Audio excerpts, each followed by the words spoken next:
What is up? What is up? All right, I told you it's gonna be a content day, okay? So the title of today's discussion, or this afternoon's discussion, is "You are the answer to your prayers, manifesting from the end." All right, we're gonna get right into it. There is a stillness deeper than silence, an eternal hush beneath the noise of becoming, where the soul remembers nothing was ever missing. Beneath the ache for more and the chase for meaning lies the holy truth. We are not fragments reaching for completion, but wholeness itself, momentarily dreaming of separation. This is a very important part. Momentarily dreaming of separation. In the span of your eternal nature, right? You have these momentary illusions of separation, of lack, of loss, of betrayal, all of these things. Do not judge yourself. Do not judge the eternalness of you by a temporary feeling, a temporary circumstance. Go to the truth. Go to the truth of who you are, okay? The I am within us is not waiting to be awakened. It is waiting to be recognized. We do not need to become anything. We need only be what we already are. The answer, the home, and the miracle. You were never the wound. You were the light that endured it. You are not the seeker. You are the sacred one sought. Let the striving cease. Let the breath deepen. Let your spine remember its royalty. The God you pray to is not elsewhere. It is the breath in your lungs, the awareness behind your eyes, the whisper between your thoughts.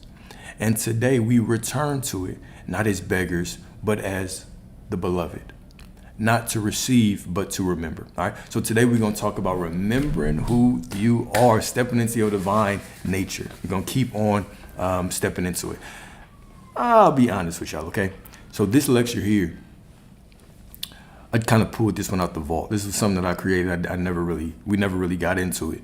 So we're gonna make this pretty damn Q&A-ish, all right? So I'll go each section and I'll ask y'all if you have questions. If you have a question, go ahead and ask it, and I will try my best to answer it, okay? So we're gonna make this a little bit more interactive than usual. Typically, I wait till the end to answer because I try to get into this flow state, but we are just going to make sure that y'all are clear on this. What's very interesting, I'm getting to the point where even in my content, where at first it was more so, algorithm was only working a little bit, right? And it was just pushing it to certain people that were really resonating with me. Now it's like a whole bunch of people are coming in, right? So because all these people are coming in, right, you start to see the different perspectives that are even in the same community, right? They're even in the same community. So we often have these limiting beliefs, even in this manifestation space, right? Do I have to regulate my nervous system? Do I have to do this? Do I have to do that? I am the church. I am the temple of the Most High, right? Do I have to regulate my nervous system? Do I have to do this? Do I have to do that? All of those things are keeping you, right? All of those beliefs are limiting you. Anything that allows you to make the assumption that right now you are not that person in full alignment with what you want, that is the illusion. That is what you need to confront. So we're going to go through this. I really want to talk about limiting beliefs. I want to talk about our expectations, and I want to talk about how to make this journey as easy as breathing, right? Your worthiness, right? It should be as easy as breathing. You creating your reality should be as easy as you standing up and walking, right? You are the divine made flesh. You are God made manifest. You are the identity of the divine. All right, so let's get into it. If y'all have any questions, throw them out though. But I'm gonna take a pause after every section. We got like 9 sections, they're pretty short. So number 1, the fulfilled self is not found, it is remembered. Isaiah 65:24, before they call, I will answer. While they are yet speaking, I will hear. Before they call, I will answer. While they are yet speaking, I will hear. So when often we'll say things like, oh, we have to be clear with the divine, right? Be clear. Be specific with your desire. Well, if the divine knows before you call, and while you are not yet speaking, hears, okay? Well, this means that this creator is closer to you than you are to your damn self. Knows you better than you know your damn self. So Is that another limiting belief? Is that another limiting belief to confront? We have to be extremely specific. You don't believe that those ideas, those desires came from somewhere? Right? So even being overly specific, that in itself is a limiting belief. That in itself is a limiting belief. You simply need to claim what you want and walk through life knowing that it's going to unfold. All right? And then the second quote, thou art that. Thou art that. You are everything that you desire. It's just another way of saying I am that I am. Right? Thou art that. You are whatever you are seeking is what is seeking you. You only desire it because it's reminding you who you are. There's nothing out there. There's no reality outside of you. Everything that you see outside of you is within you. I appreciate that. Everything that you see outside of you is already within you. Okay? So the thing that you are seeking is the thing that is seeking you. Simply grant it to yourself. All right? So long before your voice trembled into prayer, you were already heard in the language of light. Before you wept for clarity, the answer stood silently within your chest, pulsing as breath, whispering as intuition. You are not the seeker alone. You are what is sought. You are not simply the seeker. You are what is sought. You're not out here chasing things, right? Those things that you desire, they desire you as well. One of those powerful affirmations, all that I seek is seeking me. This is an absolute truth. Everything that you desire is trying to remind you of who you really are. It is yours by divine right. You deserve everything that you desire by right of consciousness.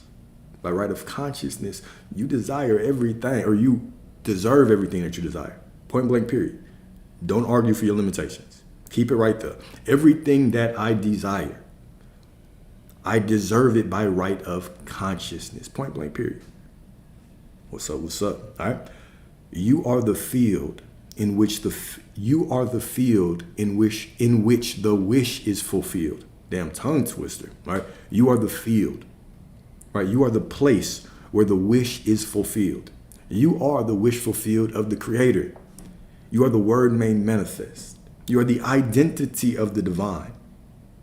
You are the identity of the divine. How could you not be walking around in the state of the wish fulfilled? Think about this. You are the identity of Source. Source is all that there is. All reality is created. Done. You are the one walking through life, pointing your awareness at what you want and allowing that God within you to experience life as you. You are the divine. There's no separation.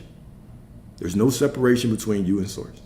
There's no being in the sky. God is spirit. You are the identity of that Creator.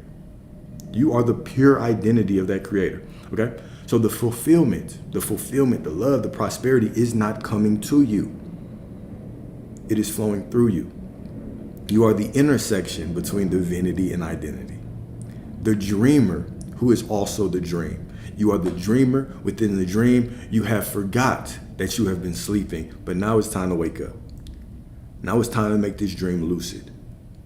Now it's time to create the reality that you want, okay? What you call desire, what we call desire, is God remembering himself as you. Right? You are the experience of the divine. You are God experiencing himself. You are the identity of God. Okay? So that's step one. Any questions so far? Questions so far? Y'all going crazy with the kids. I appreciate y'all. I appreciate y'all. All right, we'll keep going in. We'll keep going in. All right. Number two, you are the light that longs to realize it is already shining. Is God experiencing all at once? Yes. So there is only one mind, right? There's only one mind. This is one of the metaphors that helped me kind of conceptualize this, because even the concept of us thinking about Source experiencing everything all at once is it's kind of beyond our comprehension, right? So think about it from this point. When the divine wanted to experience his creation, it created a vessel or a vehicle to experience creation through. right? So it created this divine vehicle. This vehicle or this vessel was meant to contain all the light, hold all the light of source. That's how divine the vessel of you and I are. But when all the light was poured into this vessel, what happened? This vessel split. It split into a whole bunch of fragments, which gave the illusion of separation. But the only way this vessel could hold all of the light was to split amongst all of these pieces. So now we walk through life believing that we are a fragment of the divine, when really we are the entirety. We are the wholeness of God pretending to be fragments. Right? We often say things like, you're a fragment of the divine. No, that's much too small for you. God is omnipotent. God is indivisible. Where a piece of God is, all of God must be there. That is what infinite, everything, all that there is means. Right? So yes, think of it like this. Every single thing that has happened throughout infinity is only happening right now. But we walk through this linear time just so we can what? Experience ourselves as God. Hopefully that makes sense. Hopefully that's clear. There is only the now moment. Right now, in this moment, you're passing away. You're being born. You're rich, you're poor, in every single infinite possible outcome. Past lives, future lives, all of them are unfolding right now, superimposed, one on top of the other. And Source observes all of that, the wholeness of all of it. This is why we say things like, God doesn't identify with sin. God can't identify with your negativity, with what you judge as right and wrong, good or bad. God purely sees the wholeness of everything. So imagine if you saw your life, okay? Imagine you seeing your life right now, but instead of you just seeing it from your one vantage point, you saw all that it could possibly be. You saw every single infinite possible outcome of your life, the richest, the poorest, and every single lifetime in between. You would not see lack. You would see a divine being, which is you, with the opportunity at any moment to go from wherever point they were at to wherever point they wanted to be. You wouldn't see lack. You wouldn't see loss. So even when we say things like, well, if God is all good, why does he allow negativity? That's not even the right question. That's such a human-minded question to ask. It's not a strong argument. Source is all that there is. If you saw every single possible combination, you couldn't see lack. You wouldn't identify with it. You would just see wholeness, completion, all that there is, perfection, the perfect opportunity to give myself free will to experience it all. Right?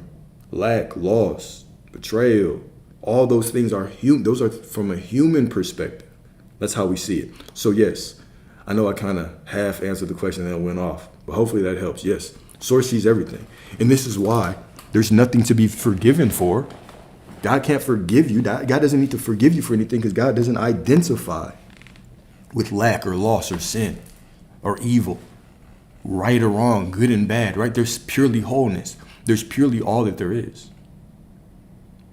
There's purely all that there is. Okay? Cool. And I think there was one more before we get to the next section. There was one more cool question I wanted to ask or answer. Let's see. I know you love that Dr. Joe, man. He's pretty cool. Oh, it was just, what am I reading? So I'm reading, it's a document. It's on YouTube. So I create these documents. I put them on YouTube. But whenever we end this, I'll upload it to YouTube. You can get it.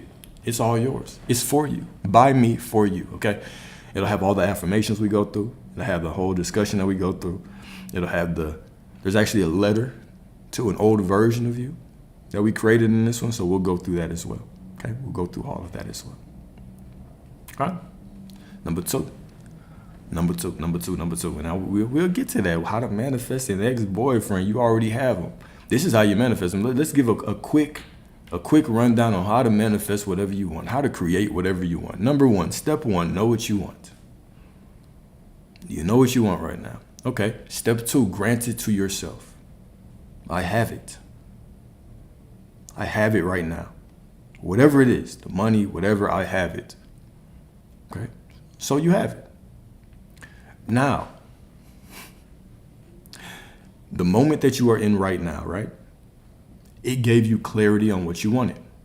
So that was the purpose of this divine moment. This divine moment was meant to give you clarity on what you want. Now, to get from where you are to where you need to be, what has to happen in reality? Everything has to change, right? So things have to unfold from you to get it. All right. So if things have to change, now your job is to walk through life step by step, and everything that you see, you judge it as what? Unfolding perfectly for you, because you already have it. You've already seen the end. You go to the end and you stay there. What if you see a situation that doesn't look right? What do you do?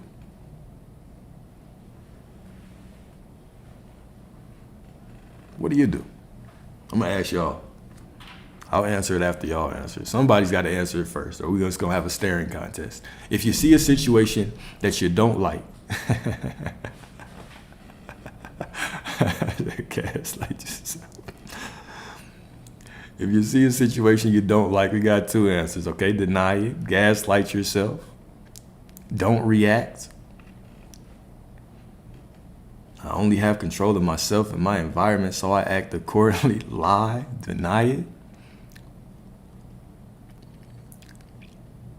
Deny it. You see how everybody has, this is the interesting thing. This is why I want to do this, right? Because we had the same kind of conversation in the workshop that I had earlier, which is cool. Because you always get to see that everybody has different perspectives of how things should be. What does that mean? That we all have different beliefs on what we should do to get what we desire. And we all have experience receiving what we desire. We all have experienced receiving what we desire. We all have different ways that we believe we should react to get it. What does that mean? Is there a solid truth of how I should do it? Is there a specific thing that I must do? Let me ask y'all this question. If you already have it, if you've already said that you have it, why does it matter what you do in the middle? If you already have it, you've already seen the end of the movie. Why does it matter if you deny it? If you just accept it and do your best to get through it? Hell, what if you react in a way that's unfavorable? Right? What do you do? Why does it matter what you do? It doesn't matter. It absolutely doesn't matter. You know what's the most important thing? Is the story that you tell while you're doing it or after you do it. That is what is important. Remember, you're the one who's creating your reality. It's your story. Right? You're the one who's making the rules. You're the one who's making these beautiful rules. You see something you don't like, you deny it. Cool. You turn the other way. Cool. Turn the other cheek. I wonder what that's talking about. Turn the other cheek. Surely I am aware that Jesus wasn't talking about if somebody slaps the shit out you. Right? Turn the other cheek. Right? Just go with the flow. Whatever it is, right? But you are ultimately telling that story of what I should do when I see something that I don't like. Well, but the deeper answer, the deeper response is you already have it. So as long as you are in that knowing, it doesn't matter what you do. Doesn't matter if you block them. Doesn't matter if you pick up the call. Doesn't matter if you cuss them out. Doesn't matter if you react or don't react. If you make the rules, why are we saying that I have to do a certain thing? I already have it. So I simply go through life, and guess what? I make the next best decision. I bless it as perfect on the path of my divine unfolding. If I can't do it before because something just happens out the blue, guess what? When I get out of it, I say, okay, I give that to the source within me. I know I am still on the perfect path. I simply stay in the knowing. I stay in the end. I go to the end and I stay there. I go to the end, I stay there no matter what. Why does it matter how I react? Food for thought.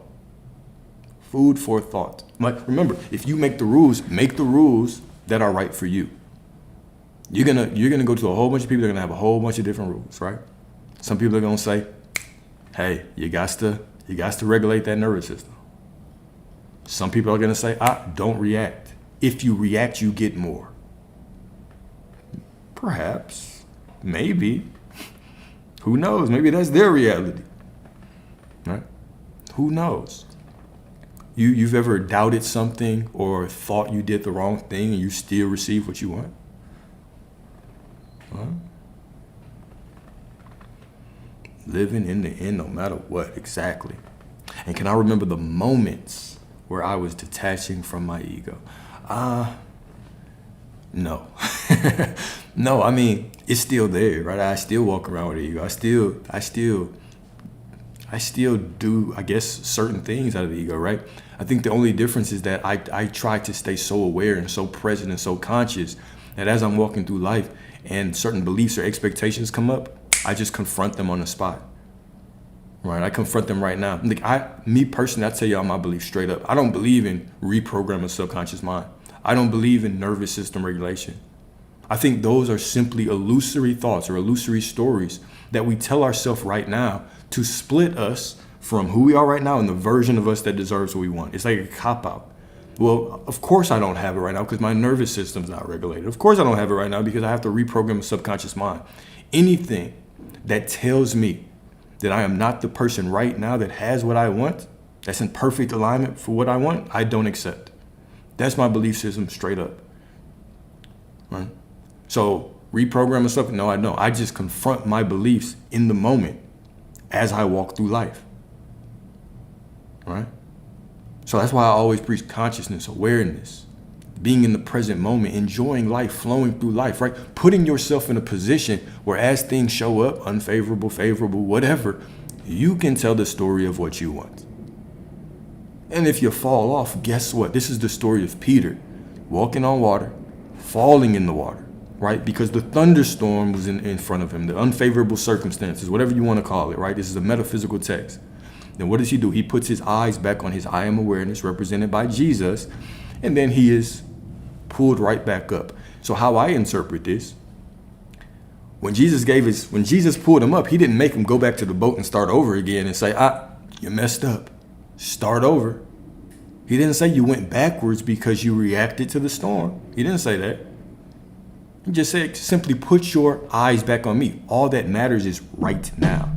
Now here's where the problem, when we say all that matters is right now, this is where it gets tricky. Well, not tricky. It's not tricky at all. But this is where I think people kind of miss the mark. All right? Yes, let's say we fell off. Let's say you just been going off with a negative story for a couple minutes. Situation happened and you don't believe you responded favorably. You don't believe you responded to the situation in the right way, whatever you believe the right way is, okay?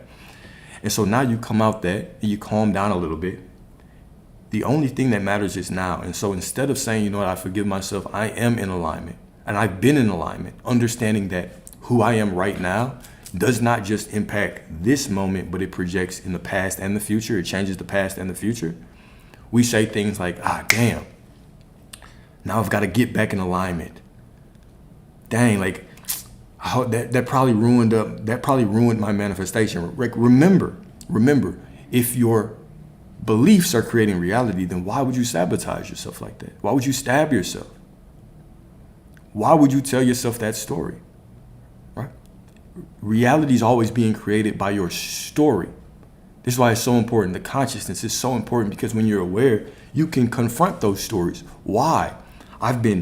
You've been walking and doing the right thing for a day, 3 days, a week, and all of a sudden that one situation in 20 minutes, you think that ruins why? You're making that belief. Just know that who I am right now does not just change the projection or the trajectory of the future.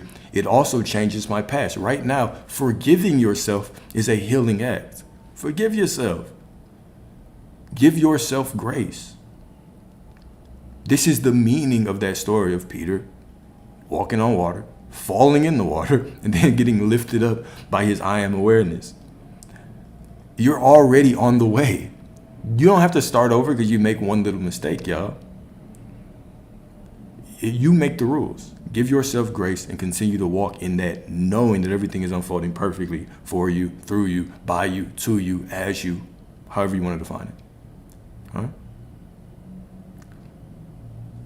Okay, cool. All right, so next section. Exactly. Just like when you're working out. Exactly. Just like when you're working out. Right? So Matthew 5:14. You are the light of the world. We talked about this, I think, yesterday, not today. We talked about this yesterday, where what does this mean? You are the light of the world, right? We are walking around with this lantern trying to find God out there, trying to find our prosperity out there, our abundance out there, our wealth out there, right? And God is the actual light within the lantern, watching you look for it. What's another way to say this? What is your lantern as you're walking through life? What is your lantern? It's your vessel. It's this vessel that you're walking in. This is the vessel. So you get the spark from what? That eternal flame. The eternal flame represents God, source. Before your soul descends here, you get a spark from the eternal flame. You come down here, okay?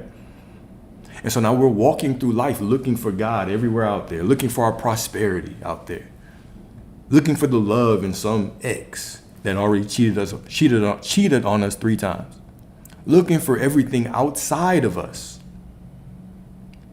Right? The same eyes with which you are seeking God out there are the same eyes of God that are watching you look for him everywhere outside of you. Right? You look for God outside of you. You look for yourself outside of you. You find nothing but more of you, because the external world is just a reflection. But when I go within, I find nothing but the infinite. I find nothing but all that there is. What a paradox. When I'm searching in the world, I find more of myself. I find more opportunities to confirm my bias. But when I go within myself, I find unity. I find the infinite. I find source. I find all that there is. I find all the prosperity that I was searching for out there is within me. All the love and the wealth that I was searching for out there is within me, right? You've never been unloved. You've never been betrayed. You've simply been remembering who you are incorrectly. You've been judging your receiving on love on the mirror. This mirror is you. And the more that you looked for someone that wasn't going to betray you, please don't betray me, with that underlying knowing that people betray you, reality simply was your mirror and said, as you wish. Unconditionally said, as you wish. But the moment you realize I've been remembering myself incorrectly, I've never been unloved. That God within me has always loved me unconditionally, has always told me yes. When I was looking for love out there because I had lack within me, so I said, okay, I'll give you more opportunities to look for love out there. Because this is what you like doing, right? You like looking for love out there. This is what you want. So let's make it a game. Put you on the hamster wheel of finding love. Make it a reality show. A bunch of people running on the hamster wheel trying to find love. Huh? How come the people with the most bitter views on women and men are the ones that are always chasing? They always end up in the same type of stories. Huh? And people you know with the most bitter outlook on women or men, they always find themselves in the perfect situation to confirm their prejudice. Boy, I told you. Boy, I told you about these. I almost said the wrong word. Boy, I told you about these goddesses. Boy, I told you about these women. Girl, I told you about these men. They always got a story for you. Why? Why? If you want to play that game and look for that good thing out there, search for the love out there, guess what? You can continue searching. There's nothing out there for you to find. There is nothing out there for you to find. God is not out there. God is not out there. God is within you. If we start talking about source and you think of something outside of yourself, you're missing the point. You are missing the perspective. Whenever we believe in this illusion of separation, right? This is one of the biggest illusions that we've been sold, the illusion of separation. This is the metaphysical meaning of the Pharisee in Scripture. The Pharisee actually means in the Hebrew to separate. It is the representation of division consciousness. God out there, Satan out there, me down here, the victim. God up there hearing some of my prayers. Satan down there trying to ruin my life. Me just this little speck on this floating rock. Powerless. Victim. This is how we've been taught. This is how we have been controlled for so long. with this illusion of separation. This veil is put over your eyes so you can go to sleep to who you really are, right? So you can go to sleep to who you really are. Anyways, let's get back to this. Let me finish this up, all right? Alan Watts, beautiful Alan Watts quote. The real you is not a puppet which life pushes around. The real deep down you is the whole universe. What you seek is what you are. Everything that you're looking for is already within you. You simply have to be still and know that I am God. And you can take that very literally. Right? Just repeat that out loud and see how you feel. Be still and know that I am God. It feels good to be still. And know that your I am awareness will take care of you. Know that you are the creator. It feels good to be still and know that everything is being added unto you. All right? There is no outer force moving you like wind tosses leaves. There is only the light behind your eyes, the first spark that never left the flame, the same spark that is within you, that is giving you your being, never left the flame, the eternal flame, okay? You are the lighthouse and the horizon, the observer and the miracle unfolding. Even when you feel confused, uncertain, delayed, doubt, even when you feel like you are these things, even when you, let me say it out loud, even when you feel like you are wavering, you are never less than the divine. You are never less than the luminous light of the divine. What story are you going to tell when you feel those things? Are you going to allow your feelings to give you an excuse to tell a story that's against what you want? Or do you understand that thou shalt decree a thing and it shall be added unto thee? Thou shalt decree a thing, not thou shalt feel a thing. Not thou shalt feel a thing. Whatsoever you ask the Father in my name will be given to you. Not whatsoever you feel in the temple of the Father will be given to you. Scripture even tells you the heart is deceitful above all things. Who can know it? Your feelings are fleeting. Your feelings are your past expectations. So why are you putting so much emphasis on it? Just because you feel like you reacted the wrong way, does that mean that you're out of alignment now? Are you going to allow your feelings to pull you out of alignment? They're your feelings. You get to tell the story about them. This is that spiritual backbone, right? Having that brass, right? Letting them things drop and actually speaking your reality into existence.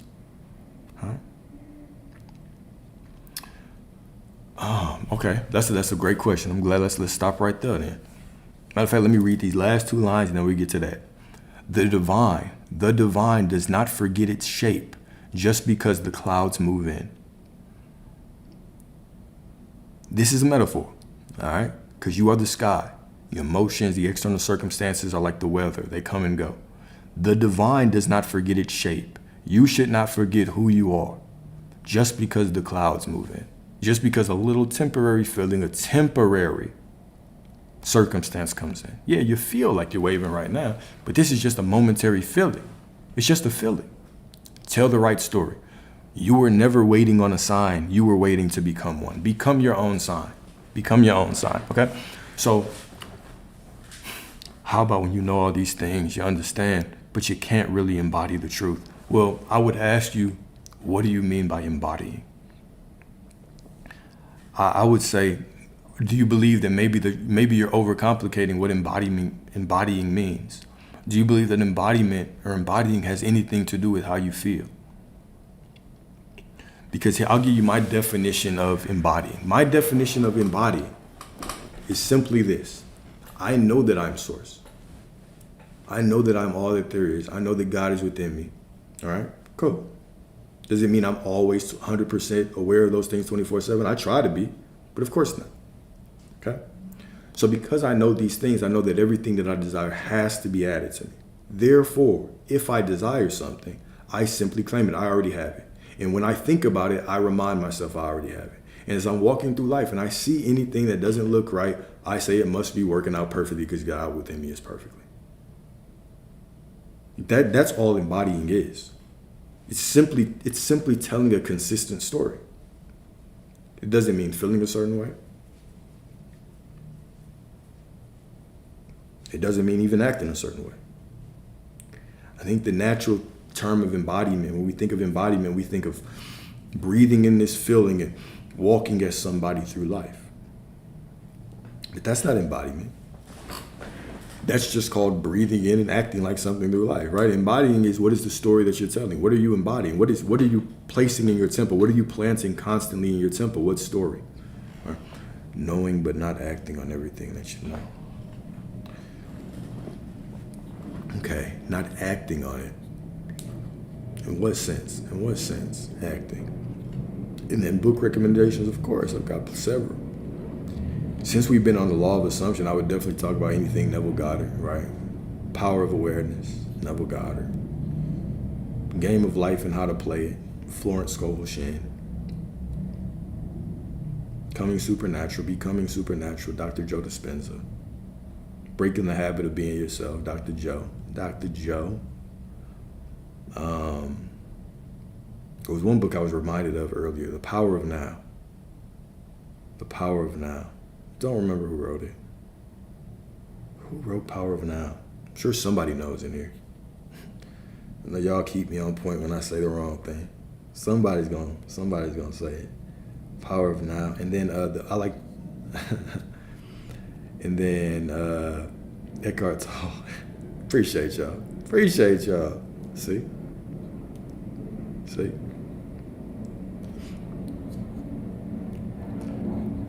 Said, do you really know though? Know what? Do you really know though? Know what? Know what? All right? Next up. Okay. So number 3 is I am the hidden Christ within you. John 10:30.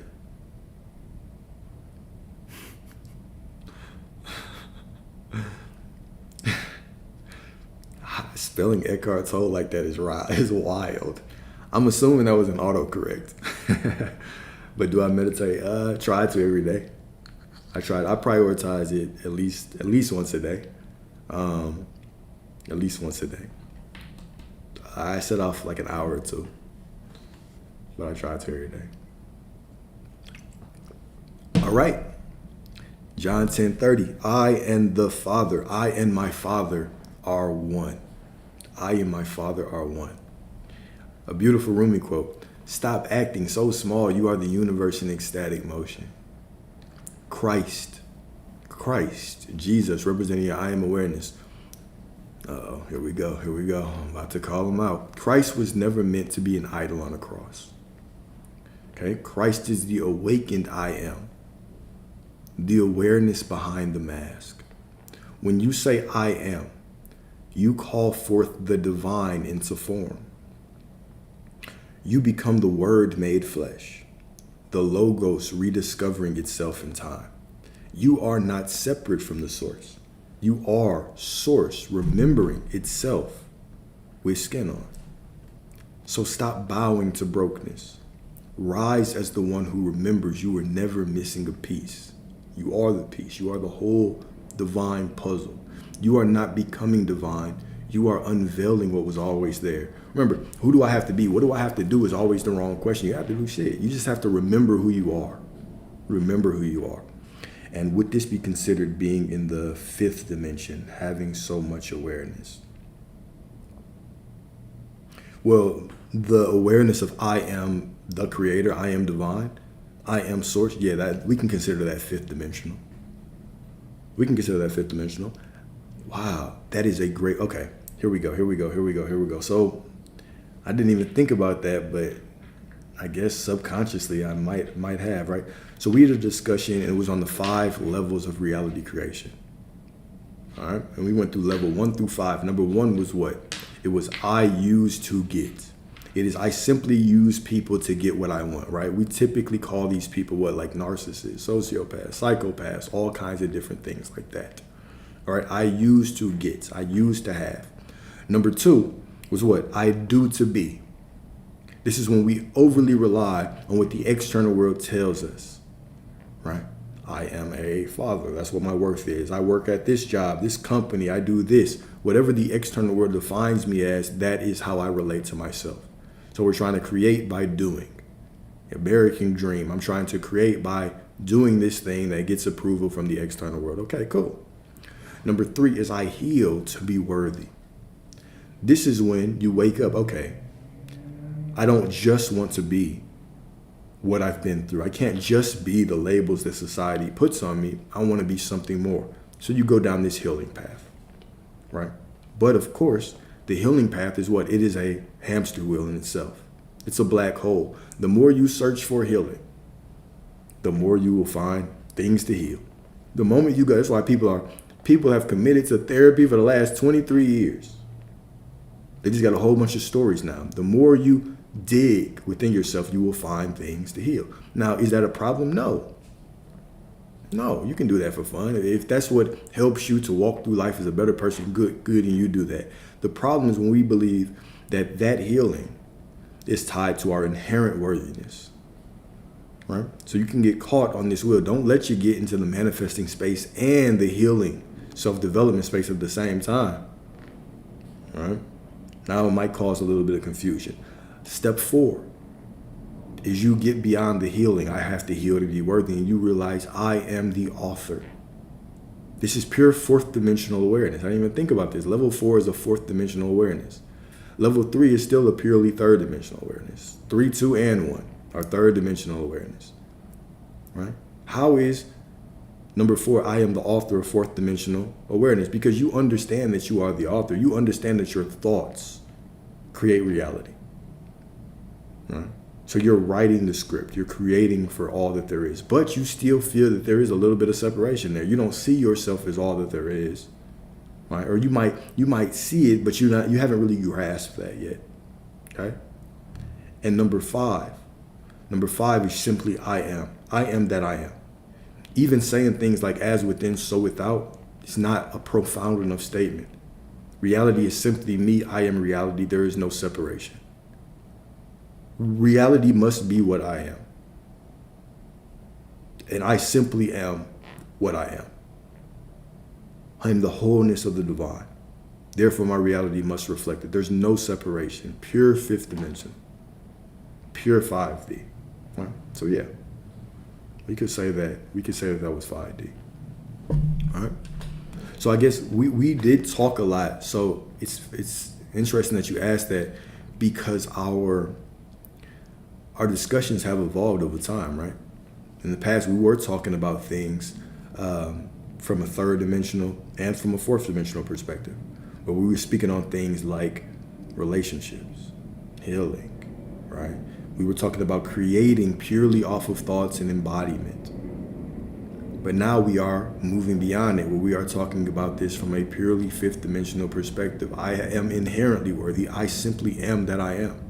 And I relax in that being, and all things must be added unto me. I seek first the kingdom, which is me. Right? Remember, when we talk about the kingdom, this is a very, you can switch out a lot of terms for the kingdom of God, the kingdom of heaven, whatever you want to call it, right? We can call this the quantum field. You can call it the infinite intelligence. We can call it the universe. We can call it the Akashic records. All of these things are symbolizing the same thing. The same thing. The wording is just different across different faiths, right? Just like when we get to Kundalini, Holy Spirit, the eternal flame, these are all the same concept, same thing. So when I'm talking about the light, when I talk about it because I say eternal flame a lot, I'm talking about the same. I'm talking about the Holy Spirit. I'm talking about the Kundalini. But remember, all of these things are within you. There are simply aspects of you that are within you. And if they are within me, that means they are me. And if they are me, that means reality is me, because reality is simply a projection. Therefore, my only job, my only goal for a long time was simply eliminating anything that caused me to believe that there was a boundary between reality and myself. A boundary between who I am right now and the version of me that I wanted to be, desired to be. Right? And the only thing that took was awareness and telling the story long enough for it to become the permanent story that I told. And before it even became the permanent story, everything was changing. Right? So when we talk about this space, and we're talking about how long does it take? It takes as long as you need it to take. Right? How many times should you forgive yourself? Well, even Jesus representing your I am awareness says 7 times 70, which really in the Hebrew translates, let me slow down, which really in the Hebrew translates to infinity. 490, infinity. Right? This is a constant path. This isn't a path that you get on for 2 weeks to get something. This is a life-changing path that allows you to live the life that you want in the fullness, in all areas. This is a complete switch of life. I am no longer a beggar, a pleader. I simply grant to myself that which I desire. I am already everything that I desire to be right now, no matter what. No matter what. Right? And so, number 4, be still. The present is already whole. Quote by Eckhart Tolle. Eckhart Tolle, no matter what, no matter what. Realize deeply that the present moment is all you ever have. Realize this deeply. The present moment is all you ever have. Everything that has happened good to you in your life has happened in this present moment. All the love that you felt, the heartbreak you went through, the love you've experienced, the large sums of money that have shown up and surprised you. All of these things happen in the present moment. The present moment has everything that you've been desiring, everything that you've wanted, everything that you've been hoping for, you've received right now in this present moment. Right?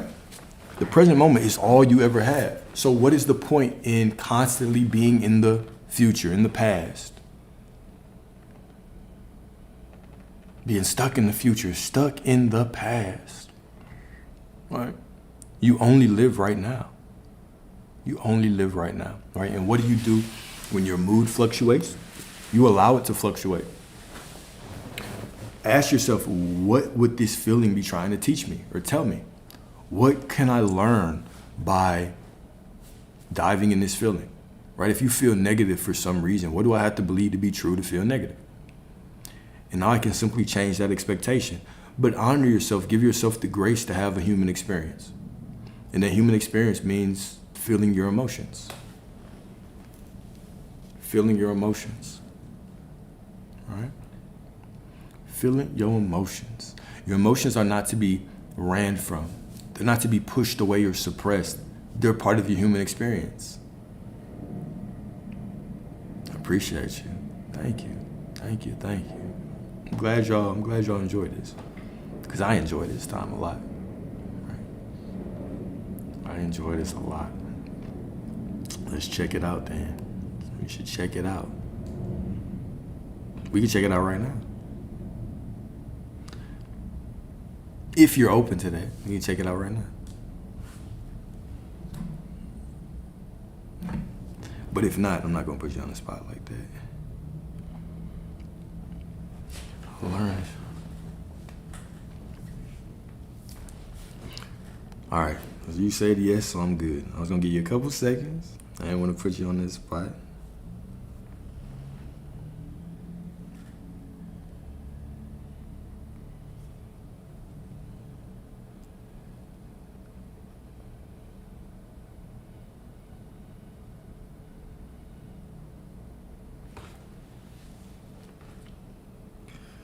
Which one?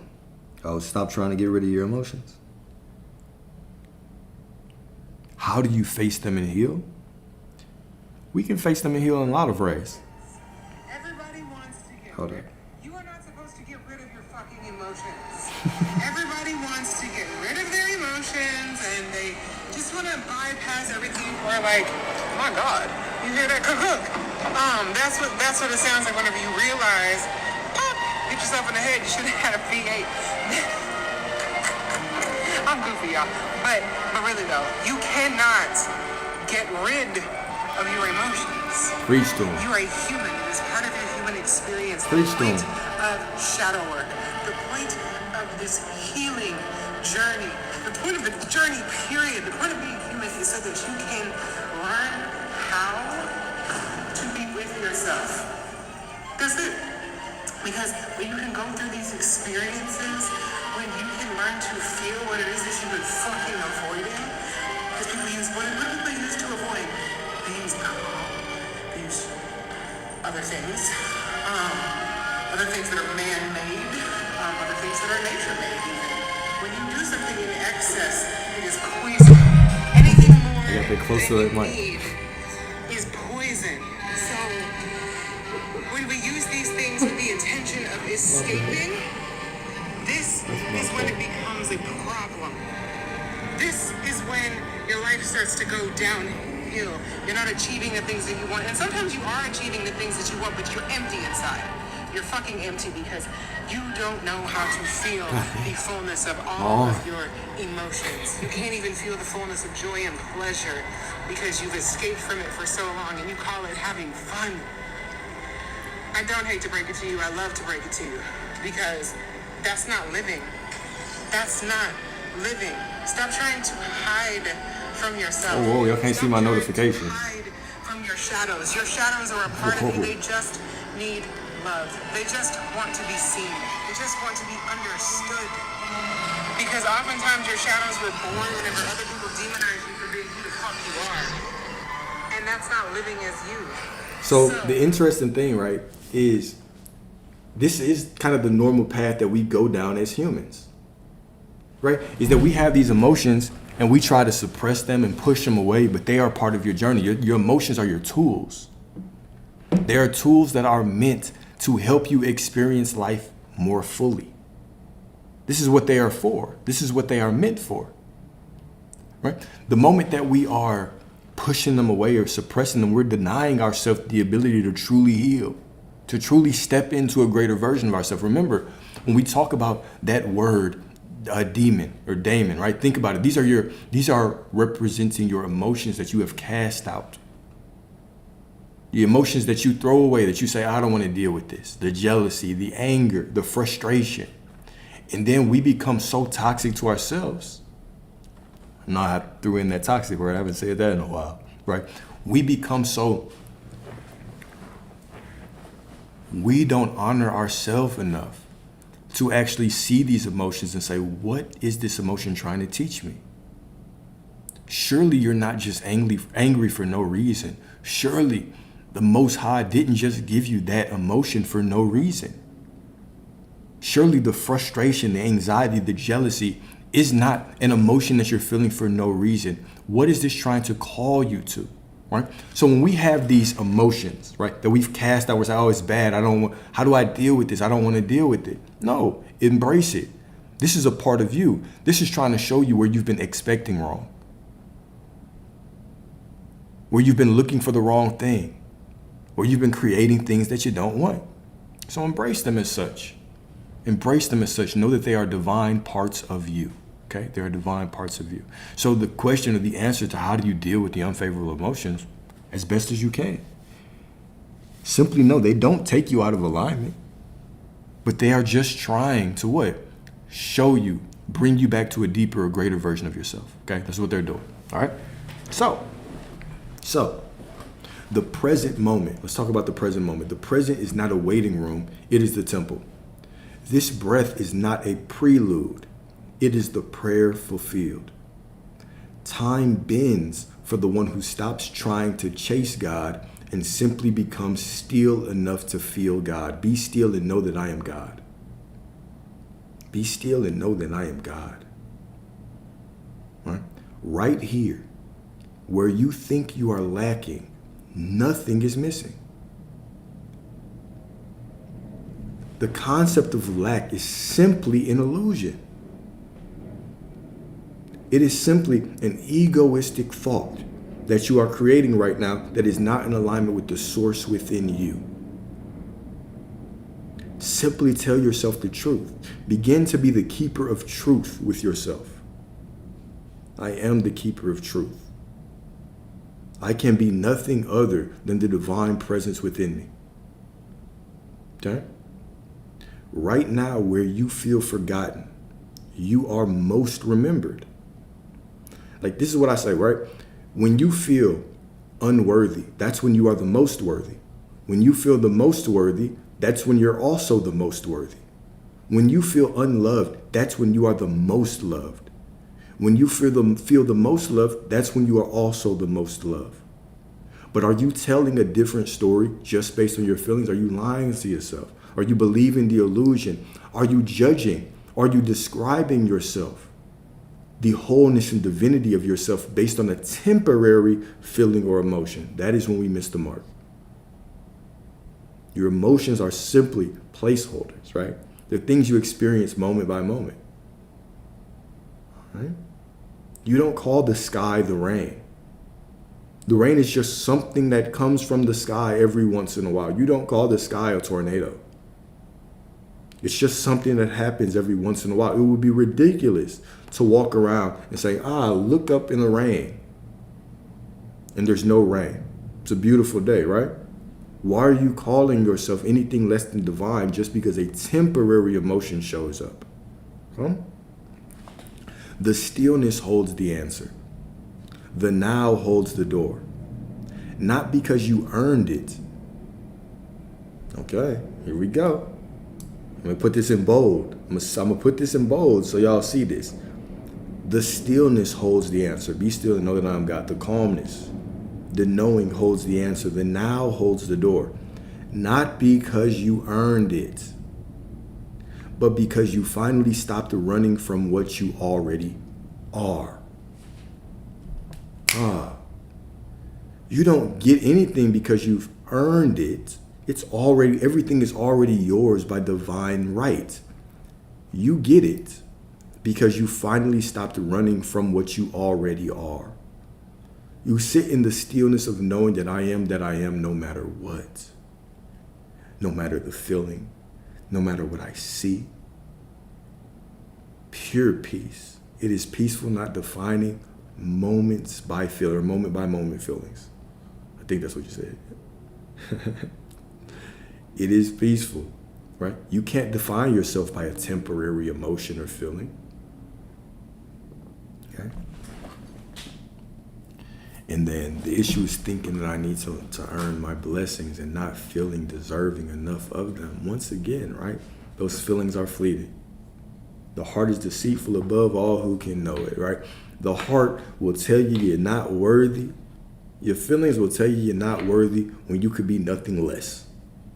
Your feelings will tell you that you are unloved when you are infinitely loved. Your feelings will tell you that you are in lack when you are absolutely prosperity. You are the identity of prosperity. You are the identity of God. How could you be anything less? Right? So your feelings will tell you these lies. Your feelings will tell you these things. But we have to be still and know the truth. We have to be still enough, be in the present moment enough, walk with the awareness and consciousness enough to tell ourselves the truth. When you are infinitely loved, what can we lack? Exactly. Exactly. When we are infinitely loved, what can we lack? Right? How can you try to be something that you already are? How can you be? Imagine you're in your job right now, right? You've been in your job for 2-3 years. And they walk up to you and say, you know what? Hey, you've been doing a great job. So just as a protocol, how about you apply for this job again? Because we've got some new applicants. And we just want you to apply to see if you can keep it. You would look at them like, what the hell are you talking about? What are you talking about? Yeah, we know we're going to keep you, but we got some other people auditioning for the job as well. So we just want to be fair to them and make sure that you can actually do this job. Well, you just said I did a good job. Right? That scenario makes no sense. You already have it. You already are worthy. You cannot become what you already are. You cannot try to be what you already are. You cannot fill out the application for what you already have. You already have it. It's already yours. The kingdom is within you. All right? Let's see. Any questions on those? Any questions on those? Or any questions, period? I would scroll back up, but you know, your boy a little tired. You gotta reach way up there, so if you had a question already, just copy and paste it for me.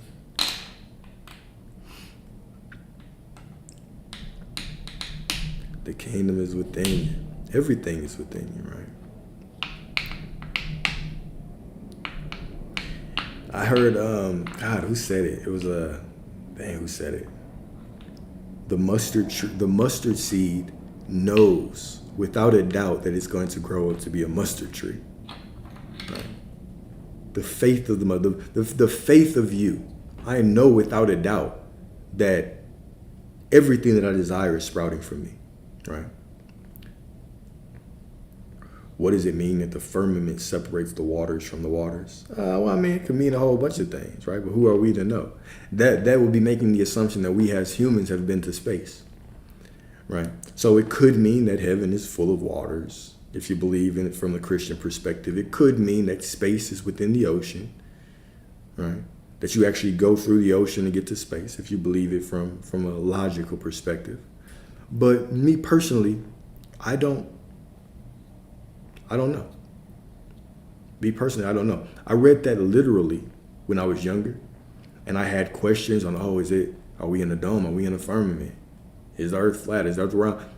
These days, the only person that could prove to me that anything is out there, well, I know that there are extraterrestrial beings. Let me put that first. But I also am a firm believer that everything is within me. So my belief in them makes them real in my reality. All right? That makes them real in my reality. For me to even believe that we were able to go land on the moon, you would have to put me in a rocket ship, and I wouldn't get in one, so I guess I'll just never know. So there's some things that I just don't put energy into caring about. But it could mean a bunch of things. It's a very interesting conversation, especially when you talk about it from a physics perspective.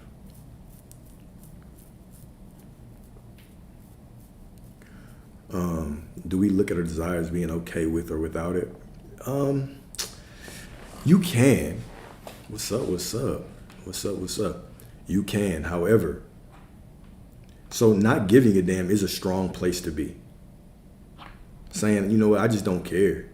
That's a very strong place to be, because from that place, there's no resistance. Having, not giving a damn, typically the same thing. If I have it, or if I've had something long enough where I just don't care about it. Remember when you first get the car, it's cool. And then after a while, it's just natural. It's absolutely natural, right? So,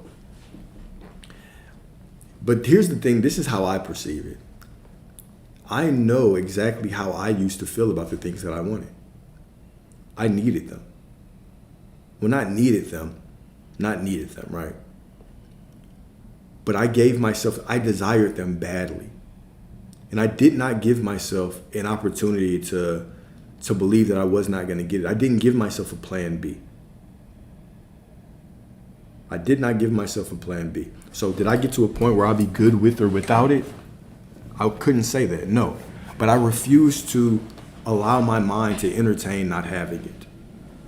So I would give you that perspective, right? If let's say that I'm on the verge of homelessness, rent needs to be paid. I'm on the verge of homelessness. It's going to be very difficult for me to convince myself that I'll be fine with or without it. I will be fine, but most people aren't going to get to that point where they're like, okay, well, I'll be cool with or without it. I'll be cool with or without a house, right? This is a real situation. So it's not really fair to say that you should be okay with or without it to get something. That in itself feels like you're making it conditional. All right, well, the condition is I can't care, therefore I can get it. No, you can care. I know how you want your desires. That's why they're desires. You desire them. All right? But if you want them, are you dead set? Have you locked in? Have you embodied that story of I already have it, no matter what the situation looks like? That is the most important thing. Your feelings, right? Remember, when we talk about how we feel about something, that's irrelevant. How you feel about something is irrelevant unless it begins to make you tell a story of desperation and lack.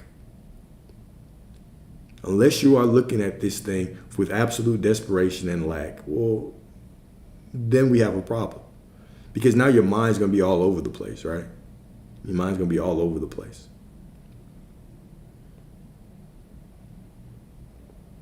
But yeah, the weight of not having it is easier when you're okay with not having it, right? It's for sure easier. It is for sure easier, right? Look at you. Look at you. Look at you. Look at you. Keep it up. Keep up the momentum. Allow that prosperity to flow in every aspect, every area of your life. You won't even have to lift a finger, right? The moment you embody prosperity, you won't even have to lift a finger. It will simply flow to you. It will simply flow to you. The desire is the manifestation. The desire is the manifestation, right? You're only desiring it because you have it, because it's within you. Now simply know that and walk forward in that knowing. It's already a promise, right? We think of desires as these negative things. Like the desire, you can't desire anything you're not in alignment with, right? The desire is a reminder of who you really are. Think of it, right? If you want to think of it from a metaphysical sense, think of it as your higher self saying, hey, look, this is who you really are. Stop acting like that. You're not really what you're seeing. This is who you really are. You want prosperity because that's who you really are. Now remember yourself correctly. Slaps you over the head and then disappears. This is what's in store for you. Simply know it and walk in that knowing, right?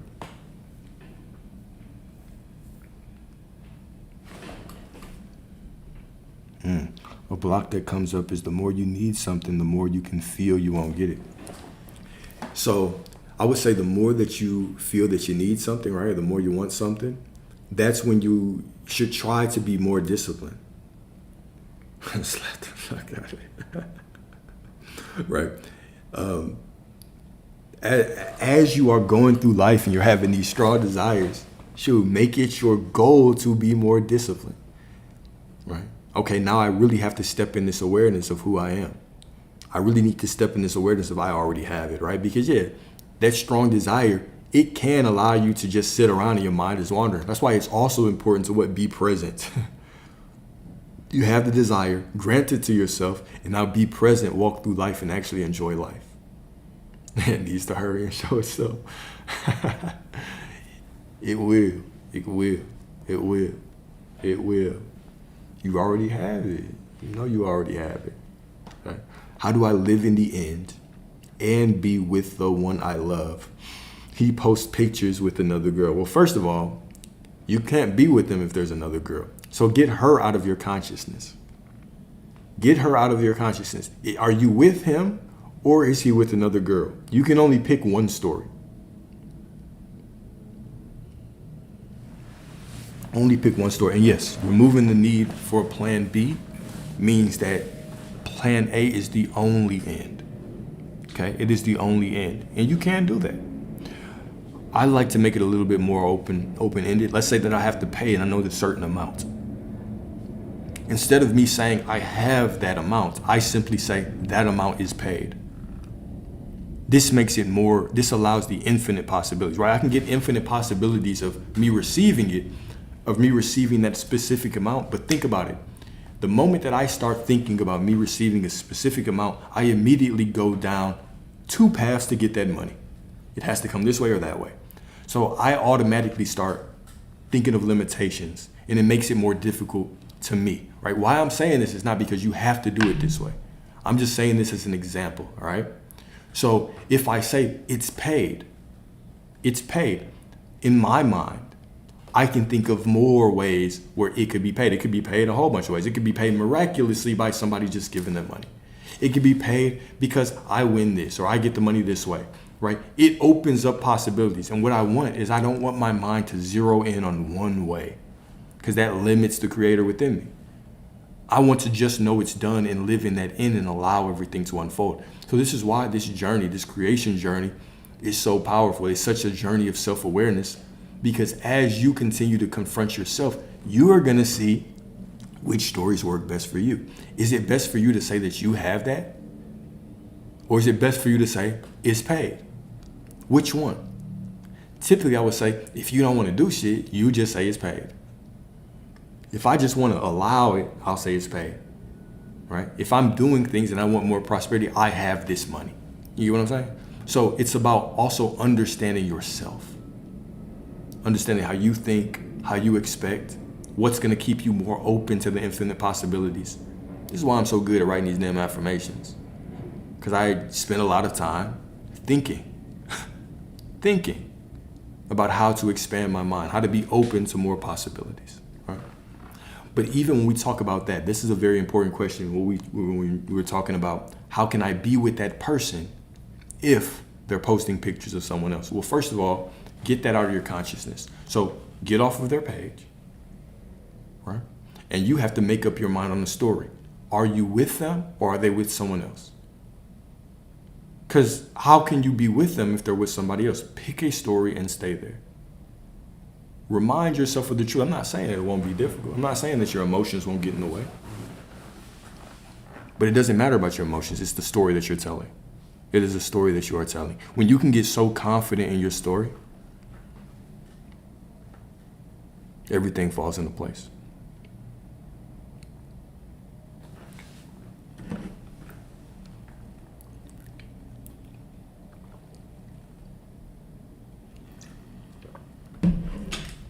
Yeah, she wouldn't exist without your consciousness.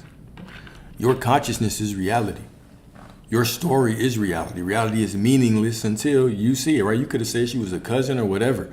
You can delete her from your consciousness. People only exist in your reality because you create them. People only exist. People only do things because you create them doing that shit. It is your awareness that gives them life, that breathes life into them. Without your awareness, they don't exist. You always see what you're looking for. Guaranteed. If you're trying to find that person cheating and you want to go through their phone, I guarantee you're going to find exactly what you're looking for, right? We even understand this from a very physical perspective because people always say that. They just don't understand. You know how strong of a conviction you have to go through somebody's shit? That's a conviction. You already knew. You've been telling that same story for a while. And you finally got your opportunity. Your heart was pumping. And you went through that shit and you couldn't eat for 3 weeks. You got in the best shape of your life. Because you called forth the version of that phone that had everything that you didn't want to find in it. And as soon as you picked up that phone, boom, you called forth a different version of that person. And all of your fears came true. You said, God damn, she ain't never do this shit to me. Right? This is how reality works. This is how reality works. Right? Has anybody ever went through a phone? Has anybody ever? I'm going to tell you, it's July. You still got August. If you want to lose weight quickly, do it. If you want to lose weight real quickly, you want to lose your peace of mind, you want to stop sleeping for a little bit, go ahead and go into somebody's phone. Guaranteed. Guaranteed. Guaranteed. That's the best diet plan you can get on. Right? You know what? For my New Year's resolution, I'm finna go through somebody's phone just so I can piss myself off, right? You always will find, I want y'all to really think about that. Your ability to cross that line, to go through somebody's shit, you had major conviction. You had major conviction in what you were going to find. Have that same conviction that everybody that you want is in love with you, can't get enough of your ass. If you put that same conviction where you got to figure out their password and you got to turn into a spy to get in somebody's phone. Think about it. This is your conviction. You had so much conviction, you turned into an FBI agent. You got to know their password. You was in that bit. While they were putting in their passcode, you were just, you know how wild that is? Do you know how wild that is? How did you find out their password? Or you put their phone to their face when they're asleep to open up the face scan. Right. Now, you're absolutely right. It is scarcity and not love. It's absolutely scarcity and not love. But I think this is such a perfect illustration of your thoughts creating reality. You have to do so, like, you were beyond a shadow of the doubt. If you didn't find anything, your ass would have been surprised. You found exactly what you were looking for, and you still sat and cried in the bathroom for 3 days. And then you took them back. Right? So all of these things, like, just think about the power of your mind. The things that you are certain of, right? You already know what you are going to receive. Right? You know, if I talk to this person, they're going to react like this if I give them this news. You've had exes, you've had people that you've dealt with that you knew if you brought up an issue with them, they would react a certain way. How did you know that? We'll say, oh, that's just how it is. No. Is that why you picked them? From the beginning, you didn't pick them because they were like that. Eventually, they turned into that. Maybe a certain situation, you got an idea of how they were going to be. And then that delusion in your mind, you kept going over and over and over again. You already knew how they were going to react before you said it. And your expectation manifested as a version of them stepped forward to confront you. It's all you. It is all you. So the same way that you create those stories you don't like, simply create the story that you do like. Okay? And let's say this about self-concept. You know what's interesting is that I used to only worry about certain things whenever I spoke. Or not worried about it, but I used to anticipate, oh, I wonder if this is going to happen.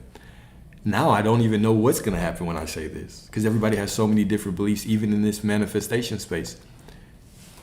Self-concept, all right? I'm going to tell you, let me tell you how I feel about self-concept. How could you have a better self-concept that I am all that there is? I am the divine. Everything unfolds from me. Why? Now, I can go immediately there because that's what I've been working on, right? That's what I've been working on. But I will tell you this. Your self-concept is the foundation for your entire life. For your entire life.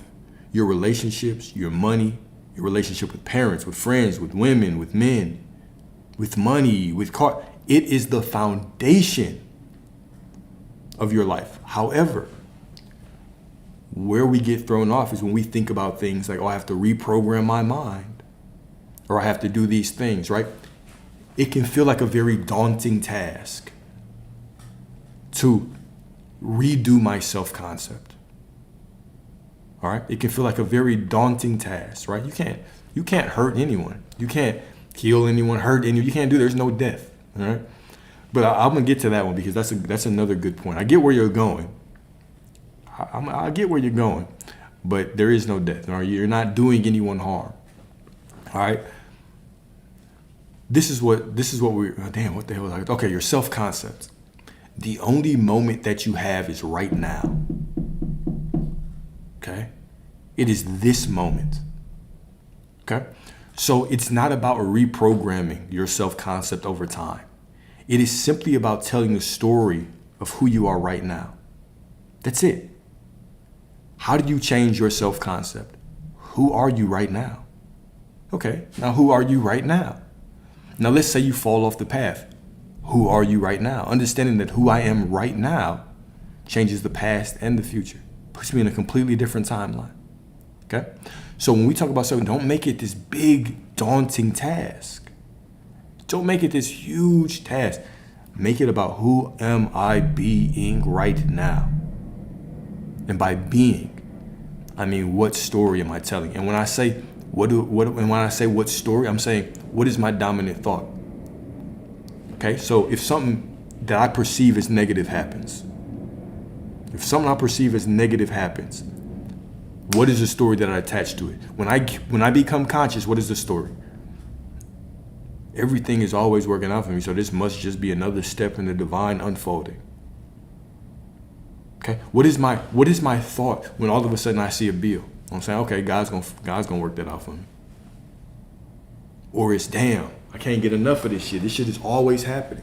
How do you react? Okay?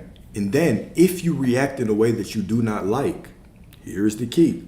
Do you beat yourself up over it? Or do you forgive yourself knowing that you're not that person anymore because right now you are new again? Do not conform to the world, but be renewed in the transforming of your mind, right? Simply change yourself moment by moment. Forgive your past and accept that you are new right now, and do that over and over and over and over again, and your world must change. Don't think about reprogram. When you're thinking about I have to reprogram it, when you think I have to reprogram it, what you're saying is in the future, I will be worthy. But right now I'm not. And one day when I reprogram it, so you're chasing this version of you around. I do a little work, oh, it's not reprogrammed. I do a little bit more work, oh, it's not reprogrammed. When is it gonna ever be reprogrammed, right? So even that whole, I have to reprogram it, it's just casting it out to some future that doesn't exist. The future doesn't exist. Only thing that exists is right now.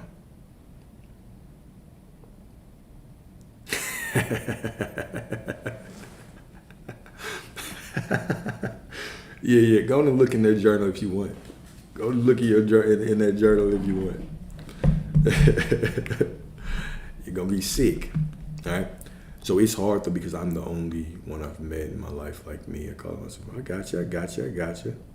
It definitely is a superpower.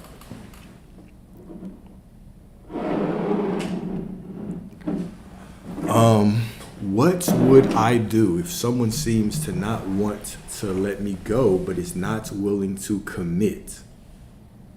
Oh yeah, the journal might be worse than the phone. She in there writing her freaky fantasies about some other man. Your heart gonna drop into your fucking stomach. Right? Nah, but if somebody doesn't want to commit, right? If somebody does not want to commit, so me not trusting someone is what creates them untrusted. Okay, in a sense, yes. But what really creates it is your constant focus on them. Your constant focus on that story, right? So me believing somebody is untrustworthy, what does belief mean? Belief means I'm constantly going to the same story over and over again. So if I'm telling if that's my dominant story, that's what it is. But the moment I change my story about them in this moment, right? In this moment, knowing that this is the actual truth, that this person is absolutely committed to me, right? And I will always say to make it about you. Make it about you, okay? So you believe that they're untrustworthy. Why? Typically, when we believe somebody is untrustworthy, it's because of we don't want to lose them. We kind of put them on a pedestal. Make yourself the source. You are the sun. Everything else that's revolving around you is just a planet, just a speck. It wouldn't even exist without you. The moment, okay, let's get a little bit of arrogant right here, okay? Let's step into that energy, okay? The moment that you start to walk around and you believe that any woman or any man, for y'all, any woman that walks into my life is beyond blessed, should look at it as a privilege. The moment you begin to look like that, all right, all the lack and the untrustworthy things, that fades away. That fades away. How do you see yourself in the context of a relationship? What is your expectation of how women treat you? Are you walking through life believing that, okay, women, they're just no good? Or are you walking through life saying, okay, I need to be careful on who I have one-on-one conversations with, because I know once I open my mind, once she sees who I am, it's a wrap. Two completely different mindsets, right? And you can use that in whatever context you want, right? There's some men, they can get whatever woman they want. Women she all about a relationship. He tells her he don't want none of that, and she sees him as just fun. He has that energy. She'll sleep with him and move on, and like nothing happens. And end up meeting a husband, and they're happily married, and she treats him differently. Right? Why is that? Why is that? Certain people have that effect. They have that magnetism. What is magnetism? It is making it about myself. It's being within myself, being confident in my own story, pursuing what I want. Right? Telling the truth about myself, my beliefs, right? What is the difference in if I have a biological twin and I believe these women ain't shit and he can't wait to go because he can't wait to get out in Dallas. He's like, bro, we got to go out when I come down. I know every time I come to Dallas, these women go crazy for me. And I'm sitting here like, bro, man, these women ain't studying me. We could go out to the same place, look the same, dress the same, talk the same, act the same, spend the same money, drive the same car. We will have two completely different experiences because our expectations are telling a completely different story. Completely different story. Okay? So also back on that point on somebody doesn't want to commit. Okay, well, it sounds like you're making it about them. Do you see them as committing? Okay. Well, shoot, make it about you. They will be a fool not to commit. And then hold yourself as such. Stay in the end. Don't accept anything less. Do whatever you want in the meantime. Right? Whether you want to still sleep with them and if they say that they won't commit, you already know that they have no choice and they will. Or if you just want to completely cut them off, it doesn't matter. You go to the end and you stay there. You're already in the end. You're already in the end. You're already in the end. Right? You're already there. Accept the fact that it's already done and move on. And then respond to whatever is unfolding in the middle however you want. Have fun in the middle. Enjoy the middle. Facts, you own them. They're yours. The version of everybody in your reality, especially the ones that you care about, they have no free will. Well, let me put it like this. Because I know. There's infinite versions of you, just like there's infinite versions of them. And your expectations and perspective on whoever you deal with calls forth the version of them whose free will is in perfect alignment with you. So yes, they have free will, but their free will must be aligned to your expectations. Therefore, if you expect them to be a cheater, the free will of them is going to come in looking to prove you right. Looking to prove you right. Your free will of them or your expectation of them will cause their free. If you believe they can't stand you. They just want to gaslight you. They just want to use you. They just have sex and ghost you. And then they sell your dreams. And guess what? The free will of them is going to come into your reality. It's going to say, let's play. I can't wait. I can't wait. So it's always about you. Quantum jumping happens billions of times in a minute. Think about it like this, right? So if you've ever watched a video, right now we're on a video, okay? If you understand how video works, a video is shot in what is called frames per second. Okay, frames per second. So let's say that I have a camera and I shoot a video. What happens is we think that it's a moving image. You think that I'm waving my hand right here, right? But what it is really 24 pictures per second. The pictures are just flashing so fast that it looks fluid. All right? So think of every moment in reality as just a steel frame, a picture. And all pictures exist. Every possible combination of reality exists in a steel frame.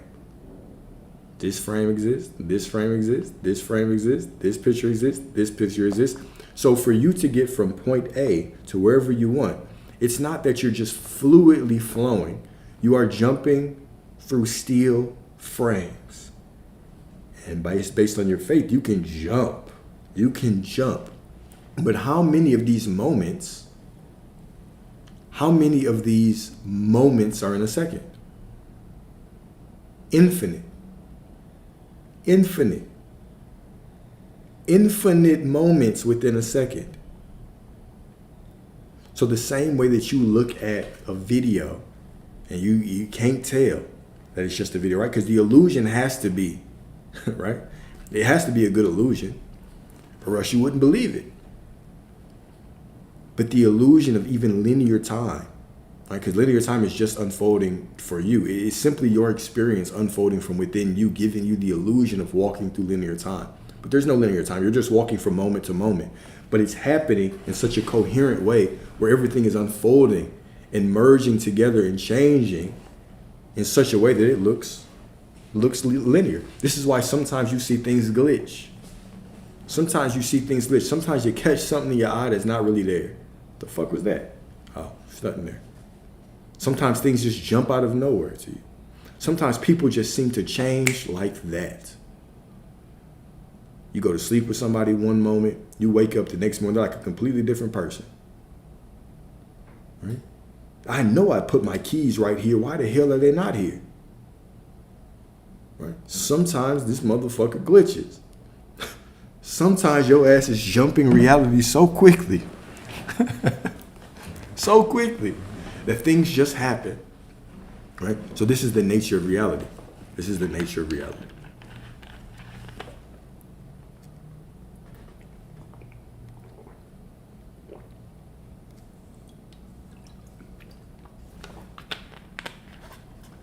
We didn't even get through the lecture yet, my bad.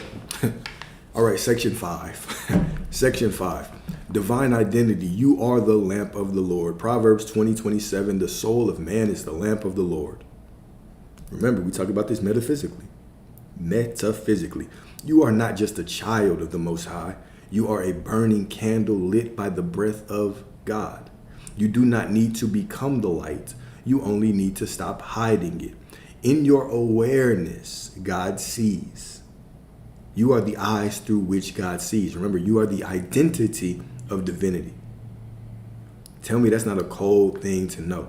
That's not a profound statement to make. I am the identity of the Creator. Because God is just spirit. God is all that there is. You are the identity. You are God made manifest. That's why your name is man. That's why your name is man. You are God made manifest. You are the Word made incarnate, the Word made manifest. You are all that there is, okay? In your awareness, God sees. In your choice, God moves. You are not waiting for God to arrive. God is waiting for you to realize you have always been the one He moved through. Wow, God's not waiting for you to become more divine. It's waiting for you to simply remember who you really are. Remember who you really are, okay? So the kingdom within, Colossians 2:10. You are complete in Him who is the head of all principality and power. Principality and power. Pushing P. Pushing P, all right? You are complete in Him who is the head of all principality and power. Gospel of Mary Magdalene. We're going to go to the Gnostic text. There is nothing outside of yourself to be sought, for all is within you. We talked about this quote earlier today. We talked about both of these earlier today. Well, all three. And then St. Augustine, that which you seek is causing you to seek. Think about how profound that is. That which you seek is causing you to seek. Your desire is simply a reminder that you are that thing. And instead of remembering that you already are that thing, you're going and trying to chase it in the external world when there is no out there. There's only within you. Let me say that a little slower. Make sure you caught that. The very thing that you seek, right? What you seek, that which you seek is causing you to seek, right? So right now, you already have everything within you. Whatever you desire is trying to remind you that you already are that thing. You already have it. You already have it. And instead of knowing that and granting it to yourself, we go run and chase something outside of us instead of just walking in the truth that I am no matter what. There's sources within me. All right? The search ends. The search ends where the realization begins. You are not the beggar at the gate. You are the gatekeeper. You are not meant to strive for worthiness. You are the beloved of God, awakening from forgetfulness. That longing that you feel is not lack. The desire that you feel is not lack. It is the echo of your own wholeness calling you inward. The very thing you crave is already pulsing in your spirit, because what you seek is you, beckoning you back to your center. Beckoning. Yeah, I know y'all like that word, beckoning. Right? Sometimes I do a little something here now and then, okay? There is no lack in love. Psalm 23:1. The Lord is my shepherd, I shall not want. All right? And then the Rumi quote, we talked about this earlier as well. The whole universe exists within you. Ask all from yourself. You are not empty, you are the well. You are not broken, you are the clay remembering its design. Want only exists where self is forgotten. When you remember you are the house where God lives, you will stop looking outside for a home. Okay, that was a bar. When you remember that you are the house where God lives, you will stop looking outside for a home. The shepherd is within, guiding you back to the pasture of your own divine nature. Bars. Absolute bars, right? Absolute bars. I appreciate y'all. Thank you. Thank you. Bars. When you remember you are the house where God lives, you will stop looking outside for a home. If that's like a wallpaper, that's something to put on your screensaver to remind yourself. When you remember that you are the house where God lives, you will stop looking outside for a home. All right. So last section, and then we got a letter to yourself, and then we got some affirmations. Okay.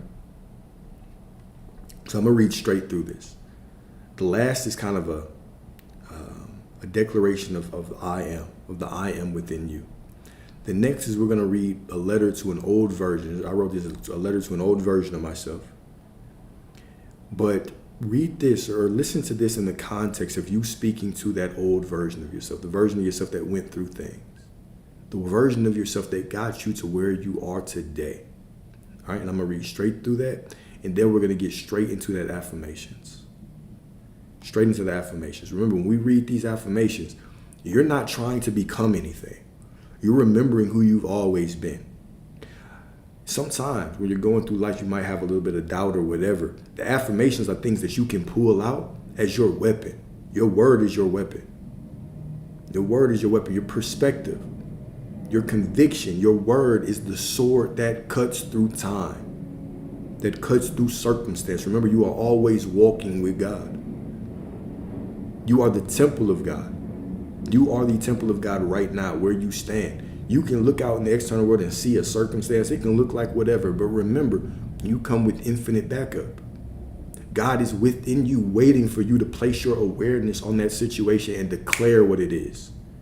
Use your power wisely. With great power comes great responsibility. With great power comes great responsibility. That is a quote from the famous philosopher Ben Parker. If you don't know who Ben Parker is, very, very famous philosopher, okay? So with great power comes great responsibility. Are you using your power to create the life that you don't want? Or are you creating, the life that you actually do want? All right? Who is Spider-Man? I don't even know who that is. Who is Spider-Man? Right? So, the beloved within. Okay, Neville Goddard. I'm glad y'all caught that. I was trying to see if y'all was still awake. All right, Neville Goddard. Become aware of being that which you seek and you shall find it. Let's break this down. And I'm going to go straight through this. All right, let's break this down. Become aware of being that which you seek and you shall find it. Neville made a very profound statement, and let's break this down. The only thing keeping you from what you want is you refuse to believe you already are that person. What is keeping most of us? What is keeping most of us? Not y'all. Most of them from getting the life that they desire is they refuse to believe that right now they're already that person, meaning they believe they have to work for it more, feel better, can never doubt.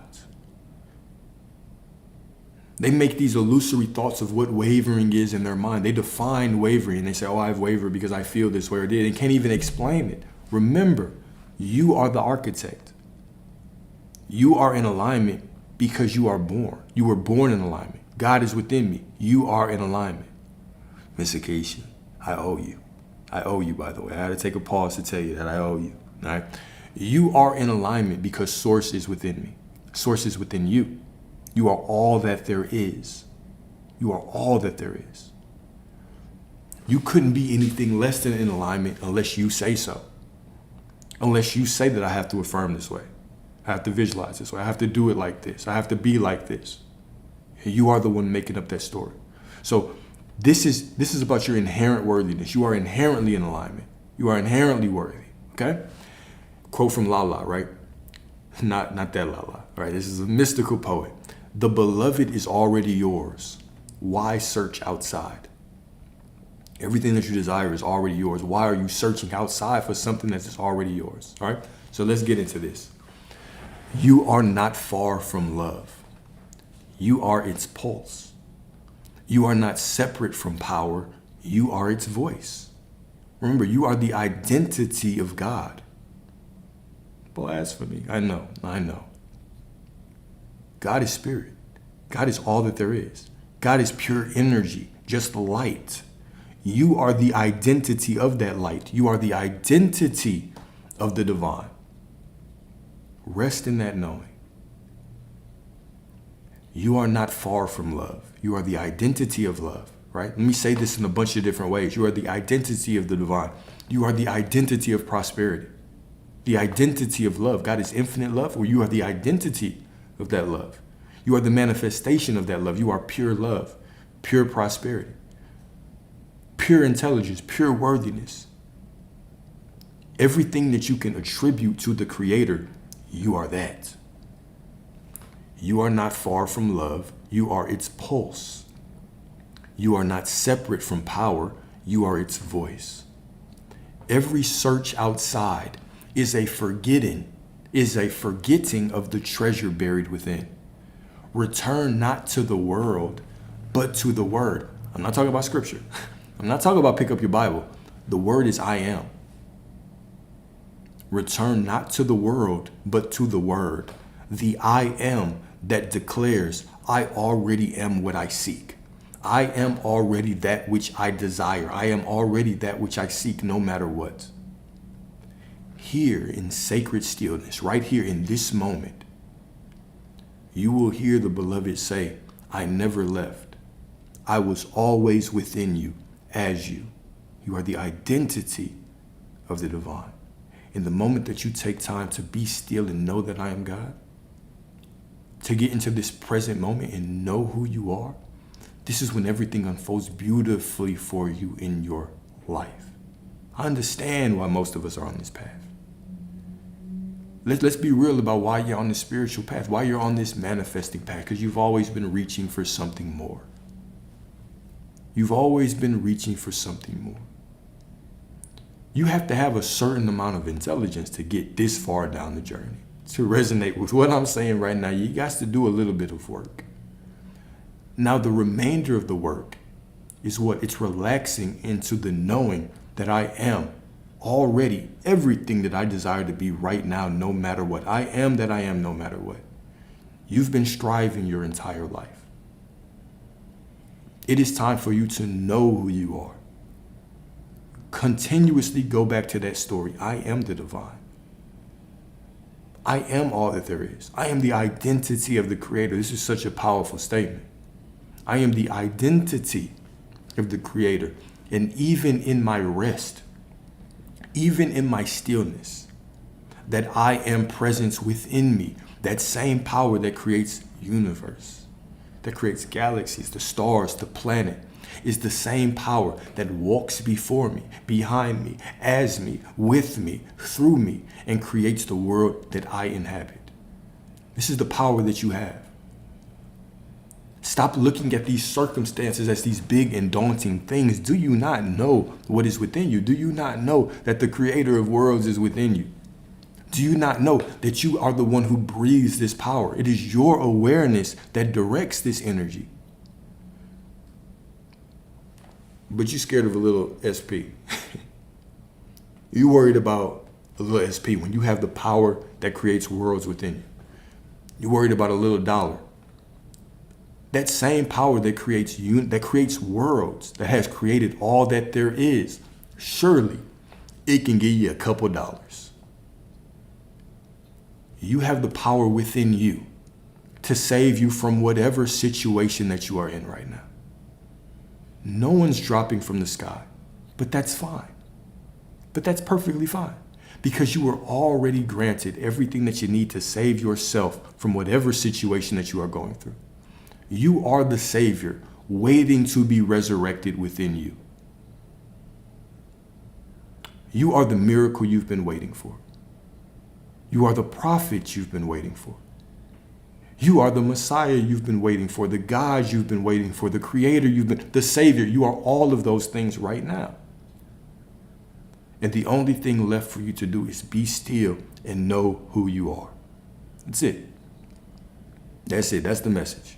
All right. So this next part, this is a letter to an old version of me. But listen to it from the perspective of you speaking to an old version of you. And then we're going to get right into these divine affirmations. We're going to remember who we are, and we're going to keep going, okay?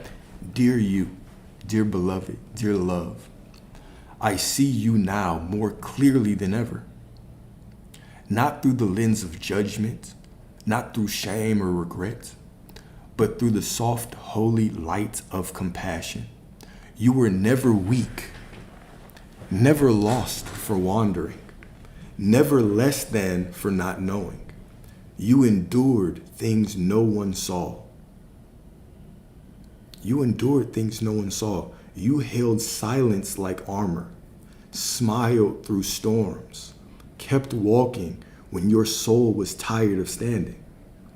And I want to thank you, not out of pity, but out of reverence. Thank you for surviving what tried to undo us. Thank you for loving even when love was not returned. Thank you for holding on when all you wanted to do was let go.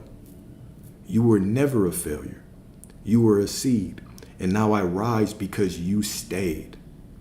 I forgive you for everything you did while trying to survive. For the masks, the quote-unquote overthinking, the playing small. I know now it was all divine. You were always doing your best with what you knew at the time. And now I make you a promise. I will not waste your pain. I will become the man or woman you always dreamed we could be. I will walk with the confidence you once only imagined. I will speak the truth you whispered in the dark. I will love without fear, rise without apology, and live like we are already free, because we are.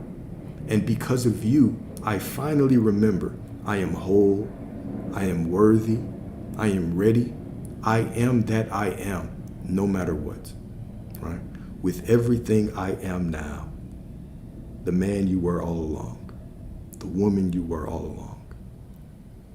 You have always been everything that you desire to be. It's always been within you. And the more that you are looking outside of you, forgetting your divinity, the more that God just waits within you, watching you look for yourself. You need nothing. You lack nothing. It is all within you, waiting for you to pull the veil back, right? So sit back and enjoy these affirmations. Number one, I return to the stillness where all searching ceases. For here in the silence, I remember I am already what I have been seeking. I return to the stillness, to the silence, where all searching ceases. For here in the silence, I remember I am already what I have been seeking. You are already everything that you have been searching for, seeking. praying for, begging for. You are already that. Next, okay? With every breath, I rise beyond the illusions of lack and step boldly into this sacred truth. I am the fulfillment and not the yearning. I am the fulfillment of my desires. You are the fulfillment of your desires, not the yearning. The yearning is the reminder that you are already that which you desire to be, no matter what.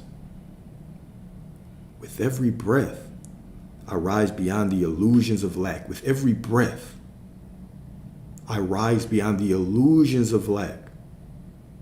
Walking in the truth is more natural to you than breathing.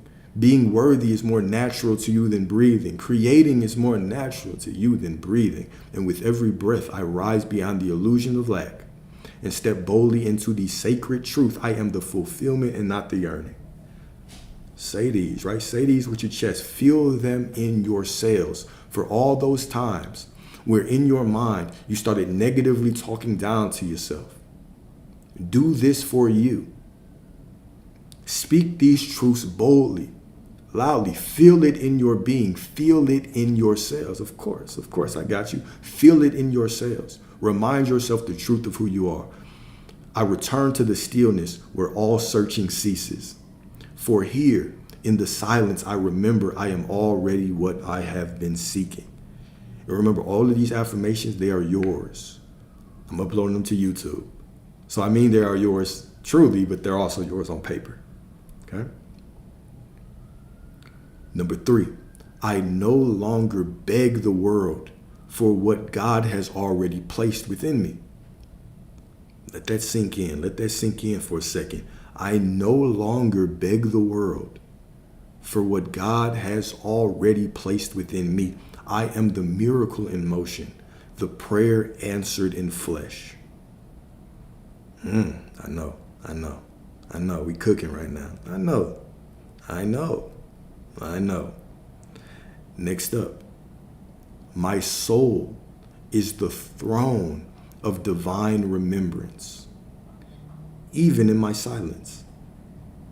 My soul is the throne of divine remembrance, even in my silence.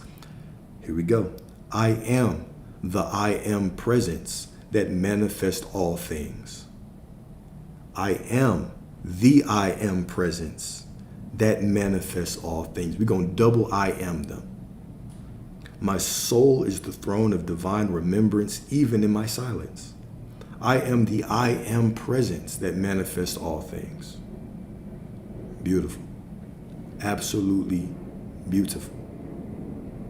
Next up, I speak and heaven listens. Did you feel that in your heart right now? Was I the only one? I speak and heaven listens. Not because I command, but because I am aligned with the very voice of creation. I speak and heaven listens because I am aligned with the very voice of creation. How am I aligned with that voice? Because I am that voice. I am the voice of creation. Not because I have to say it in a certain way, but because I am the voice. You are the identity of the divine. You are the voice of the divine. And you still walk around telling stories that you do not want to experience. You are the voice of the divine. Life and death are in the power of the tongue. Do you understand that every time you go into your imagination, when you go into this divine temple of the Most High, you are communing with God, with Source, with all that there is? Do you understand that every time you speak, you are an expression of the divine? You are expressing the divine. That's you. This is how cold and powerful you are. That's how cold and powerful you are. With your divine ass. All right. Next up, we got 3 left. Buckle up. I release striving and become still. For in stillness, I touch the eternal and I am made whole. If you ever felt like, you ever feel like, oh, I'm just not doing enough right now. This is the affirmation for your ass. I release striving and become still. For in stillness, I touch the eternal and I am made whole. In my stillness right now, in my presence in this very moment, right now, I am touching the eternal. And anytime I make contact with the eternal, conscious contact with the eternal, I am made whole immediately. I immediately remember who I am. Not that you're not whole in other times, but I immediately remember who I am.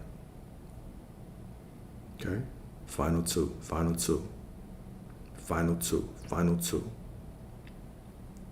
Are you one of the guys that say it's God when a good thing happens, but it's free will when it's bad? Good try, but no. All right? Every step I take is guided by the I am within. Every step that I take is guided by the I am within. Unchanging, undisturbed, unlimited. I walk as prophecy fulfilled. You are prophecy fulfilled.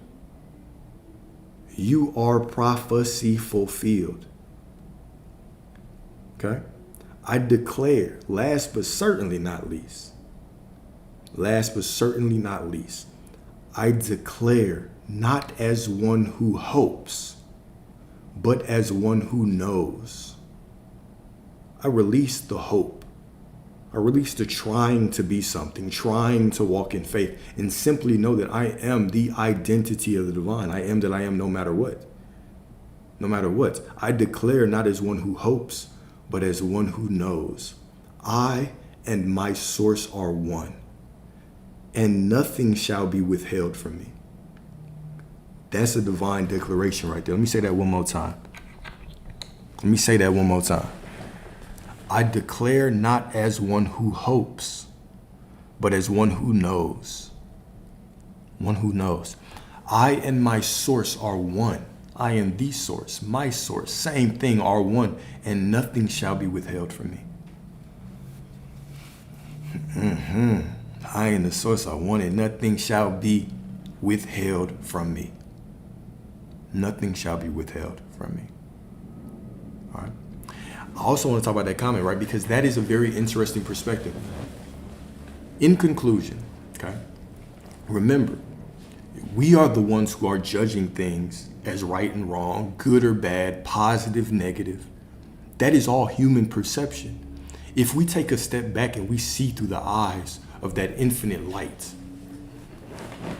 where all things exist right now, there is no lack, there is simply pure wholeness. Even saying things like God does, why does God allow bad things to happen to people? That's a very human perception to have. Guys, God sees the perfection of the wholeness of everything being done right now and sees your perfect opportunity to what? To have free will, to experience itself through its creation in every single possible outcome, to witness itself through itself, experiencing itself as itself. This is your divinity, right? We are the ones who come down here and say, oh, this is right, this is wrong. What is right and wrong? That changes based on where you are located in the world, who your parents were, what religion you believe in, what political figure you... People debate about right and wrong all the time just based on political beliefs. What is right and wrong? It's a human construct. This is what we believe is right and wrong. Right? Source is beyond that. Source doesn't identify with right and wrong, only sees wholeness, right? It's like you seeing the full picture, a full painting, right? And you zoom in so close that you can only see a pixel. Because that's all we can see is a little pixel. A pixel is giving too much credit to what we actually see in this reality. You see a little dot of the entire painting and you say, oh, it's ugly. But if you zoom out, it's a masterpiece. Life is reality is meaningless until we give it meaning. Anything can go on around you. Who is the one that determines if it impacts you or not? It's me. It's you. You are the one who gives it meaning. You are the word of the divine. When we say you are the word of the divine, you are the identity of God. You are the judger of the divine. This is the meaning, the metaphysical meaning of the Adam and Eve story. Adam represents the conscious or the masculine. Eve represents the feminine or the subconscious. Adam was given the task to what? To name the animals. What does this represent? Your conscious mind has the job of walking around and naming what things are in your reality, declaring what they are. This is the purpose of your conscious mind. You are the judge of the Most High. You are the one judging. So why? And this is the thing. Like, we know that even Scripture will tell you, do not judge by appearance, but judge righteously. Now, if you read that literally, like, what are you going to do? You're going to, oh, don't judge by appearance, judge righteously. What is that? Like, we'll come up with our own human construct based on where we are in the world, based on what our sense of morality is. And that's how we get statements like that. That's how we get statements of like, oh, you're one of those people that says it's all God when it's good, but it's not when it's wrong. What does good and bad mean? It's a relative statement. It's relative to you. Like, you can even see in your own life, there's certain times where we think things are bad that all of a sudden we're saying good. The example I always give, you break up with somebody today. They break up with you because you went through their phone and they leave. You're going to sit there crying like, why is this happening to me? 3 years later, you meet the woman or man of your dreams. All of a sudden, you're like, oh, I'm glad that happened because it allowed me to learn more on this journey. What is right and wrong? What is good and bad? Except a perspective in time, a perspective in a moment. That's all good and bad is right now, I have a perspective in this moment. That's it. It's me judging something in this moment, but that can change completely in a minute, a day, a year, a month, a decade, 100 years, who knows, right? Who knows? So you are the one who determines if things are good or bad, if they're working out or not working out, if the situation is unfavorable or not. You are the one who determines that. Do not use your words to cast a spell on reality that you don't want to walk through. Don't create a haunted house for yourself. Create a mansion. Create a mansion.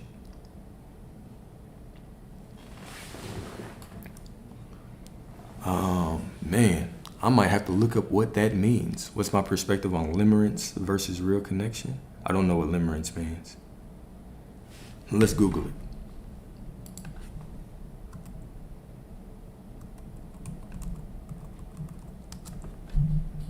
A state of intense infatuation and obsessive longing for another person, often characterized by intrusive thoughts and a desire for reciprocation. It goes beyond typical attraction and can significantly impact daily life and mental well-being.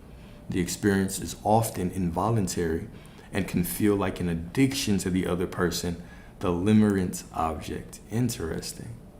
I've never heard about this. I probably never heard about it because it's never something I've dealt with. But interestingly, how do I feel about that? My perspective on it. I believe that a lot of us want that soulmate and that divine connection, but oftentimes, right? So that you looked it up a lot. Yeah, I ain't finna sit on here and guess with y'all. Y'all gonna tear my ass up if I start guessing something I don't know. Right? I try to only speak on things that I feel I know. All right, so that's so funny.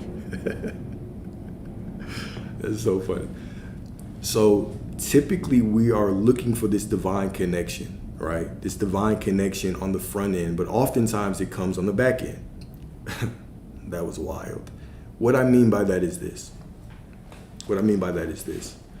No matter how much work you do today, no matter how healed you believe you are, no matter how close you think you are with women or relationships or men or whatever, when you walk into a situation with somebody, y'all are going to have differences, right? You're going to handle conflicts maybe differently. You've had different life experiences, right? So with that being said, there are going to be things that we have to work on together. We're going to have to learn each other together. Now, initially in the beginning, right, you meet somebody, there's a whole lot of lust. The sex is great. There's a deep connection. But that connection is mainly chemicals, right? You had all these chemicals firing off in the brain, right? So you're having basically an addictive response to this person in front of you. Now, this is the question I always ask. Until you have been able to go through a difficult situation and transmute that into a deeper connection, transmute that into better sex, into a better understanding of one another, what are y'all doing? What are y'all doing, right? Let's say that I meet a woman today and I'm taking her on trips. We're having sex, right? The connection is intense up front. Of course we believe that we love each other. Of course. When everything is good, of course we believe that we love each other, but we will still have to see. We still have to see if we are committed enough to grow in the long term, right? Because this is what happens, is that you're going to go through that first disagreement, right? Maybe you get through it, and then you're going to continue to go through them. And what you're going to have to do is you are going to have to figure out if y'all both want to be here. And I always talk about this from the two perspectives of any disagreement. Let's say that you're in a monogamous one-on-one relationship. Man, woman, woman, don't care, all right? You're going to have two opportunities, two roles in every disagreement. Role number one, the initiator, okay? The initiator. So I have an issue. I'm going to have to set the stage that it's me and you versus this problem. So I got to set this stage, okay? Tough thing to do. Set this stage, all right? So I've got to make sure it's the right time, all these things. And now I have the receiver. I'm receiving it. My job is to what? It's definitely to remind you, right? It's definitely to allow you to get whatever's on your chest off your chest. I'm not saying tolerate abuse. That's typically where people's mind goes. Well, what about this? I'm not saying tolerate abuse. But if y'all both care about each other, you have to be able to allow that person to get off of their chest whatever they're feeling and not have your first response be, but that wasn't my intention.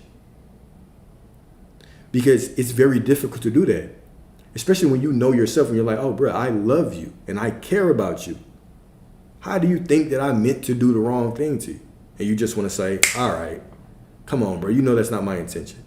But you have to be able to honor that conversation, honor that space, right? So it's me and this other person versus the problem, but it's also me versus my discomfort and that other person versus their discomfort. Can y'all walk through this together?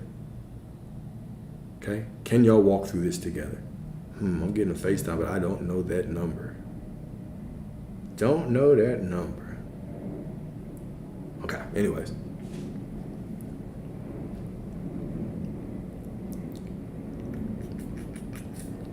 Yeah, absolutely.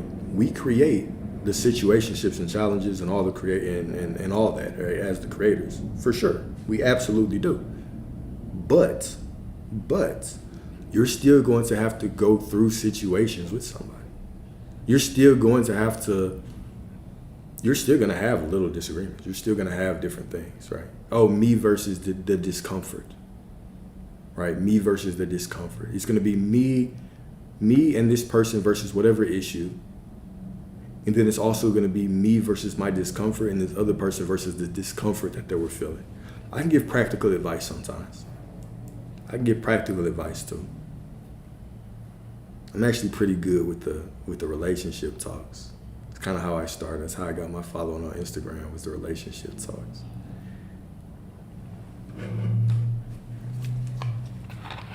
Me versus my discomfort.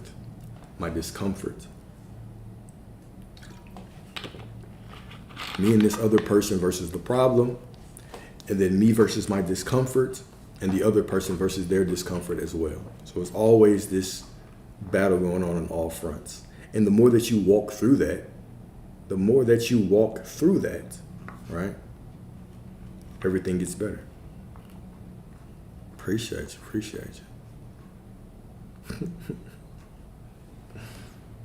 I don't know.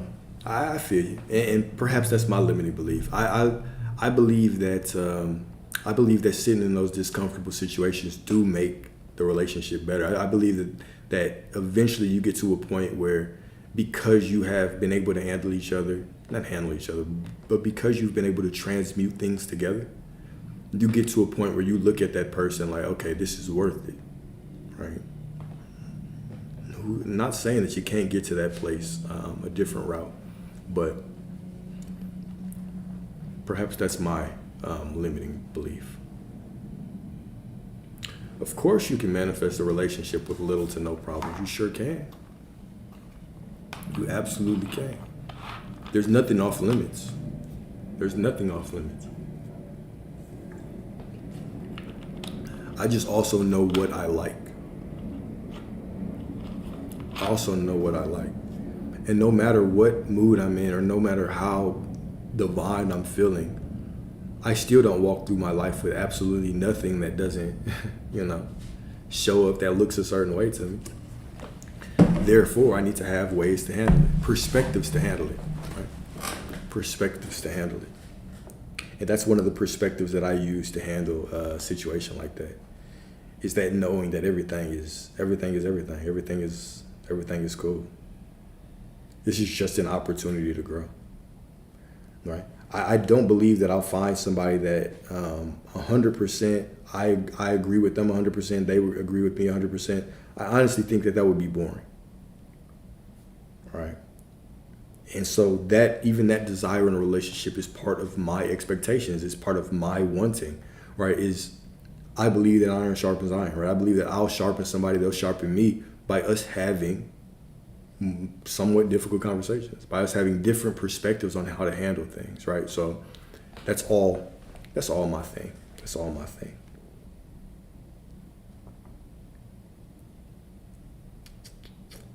But we are at the end of this discussion. Anything else that y'all wanna talk through?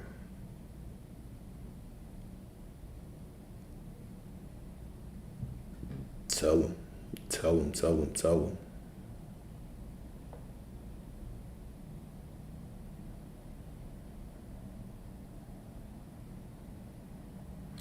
What if one lives in wholeness and in knowing, but nothing changes outside?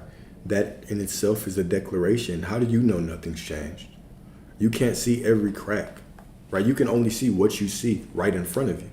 Everything is changing in every moment. If I stare at a plant right now, right, it might not look like it's moving, but it's new in every moment. It's growing in every moment. It's changing in every moment. Same as reality. You can only see you can only see 0.001% of reality. Only 0.001% of it is matter. The rest of it is energy and empty space, right? So it's more so about you actually knowing that even not seeing something is the proof that everything is just changing behind the scenes. And soon it will simply explode into my awareness in such a divine and beautiful way that everything makes sense, right? How are you framing the story? Remember, your story is your reality. How are you telling the story of reality? Are you telling the story that's for you or against you? Right? Are you telling the story that is for you or against you? How can I say that nothing's changed? That in itself is simply a manifest. That is me manifesting that nothing has changed. I say, man, I've been in this knowing, but nothing's changed, and reality says yes. Reality says yes. This is the pool of Bethesda story. In the pool of Bethesda, okay, this is a story in the Gospel of John, I believe. Yeah, Gospel of John. In this pool, right, there were a whole bunch of sick people, crippled people that were sitting around this pool, and they believed that at a certain time of day, there was an angel that jumped into the water. And when this angel jumped into the water would move, it would vibrate, right? It would ripple. And whoever was the first person to jump in that water, guess what? They would be healed. That's what these people believed. Remember, when we talk about scripture, this is a very metaphysical book. We're not talking about history, okay? So all these people thought they would be healed. So Jesus, representing your I am awareness, shows up, speaks to one of the crippled men and says, don't you want to be healed? He says, of course I do, but I have nobody to take me to the pool. He said, that's not what I asked you.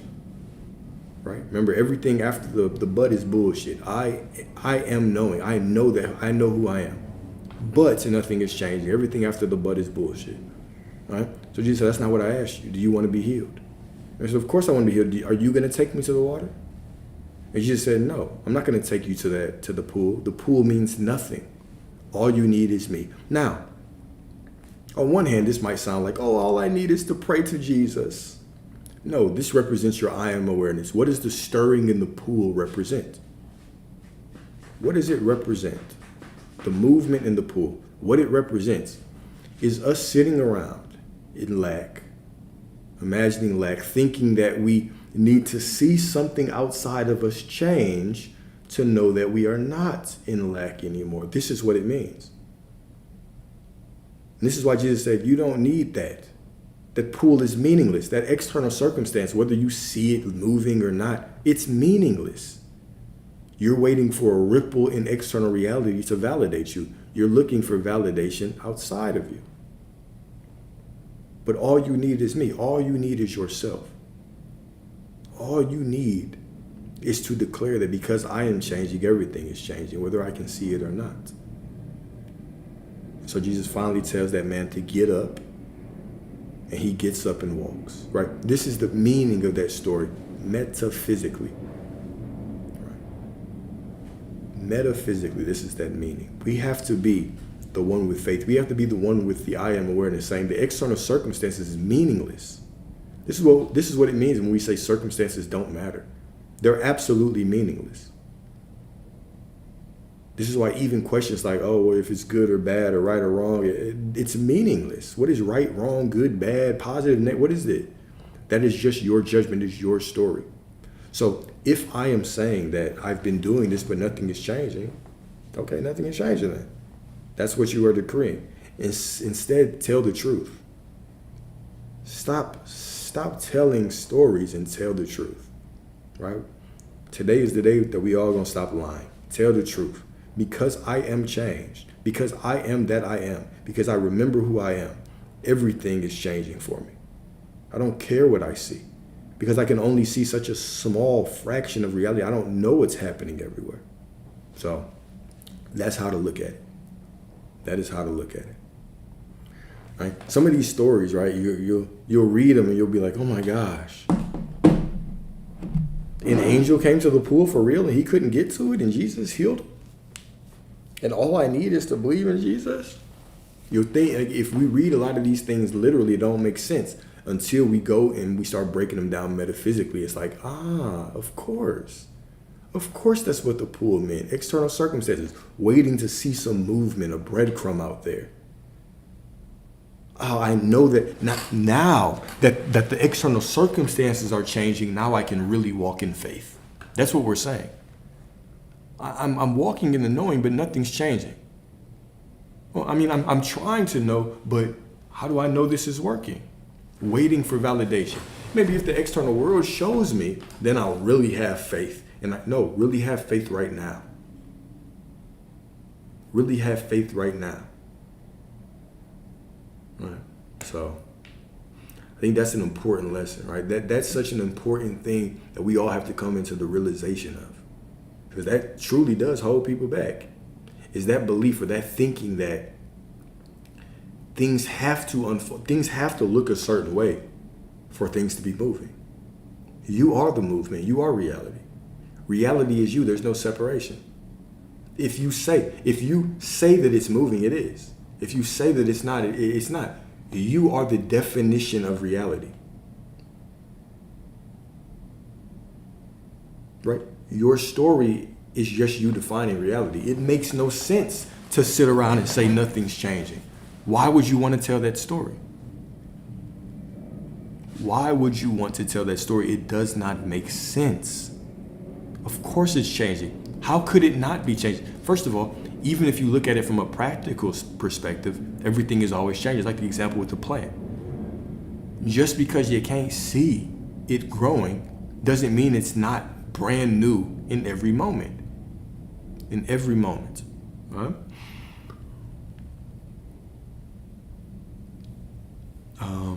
Losing your faith due to grief. What makes you think that grief and faith are in alignment? What makes you think that lack of grief or more grief has anything to do with faith?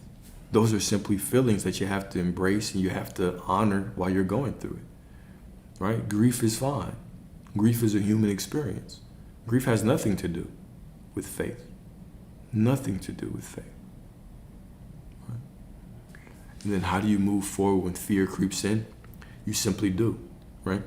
You simply make the choice or make the decision that because the source within me is perfect, I'm going to do the best that I can in fear, and I'm going to bless whatever I do, knowing that because the God within me is perfect, because I am perfect, my action must be. My action must be. Right? My action must be. Right? How often do y'all tell yourself that? How often so are you the type that goes through your day and you define how everything is going to be? You want to talk about how to get rid of anxiety? Before you step into this meeting will unfold perfectly no matter what. Leave perfect open-ended. And then just go into the meeting and flow. And whatever happens in it is perfect. Now you can trust that. Are you using your power to decree in your life? Are you simply using your power to generate more anxiety for one thing? Or are you actually becoming the creator of your life, the creator in your life, right? And then how can you stop letting your grief? That melanin, that melanin going crazy, right? Just absorbing them UV rays, right? But how can I stop letting my grief make me believe I'm not in alignment?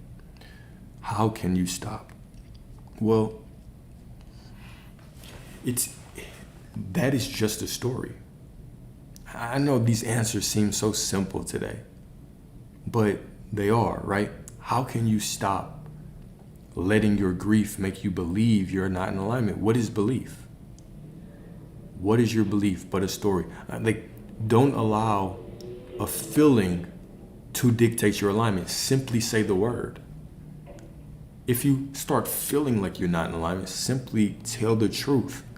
I am always in alignment, right? It's just about honoring yourself, honoring your emotions, giving yourself time to grieve, giving yourself time to be sad, time to be anxious, time to be happy, time to be glad, time to be giving yourself the time to be all of those things, and simply, when you are ready, reminding yourself of the truth and remembering that the truth that I speak in this moment projects into the past and the future.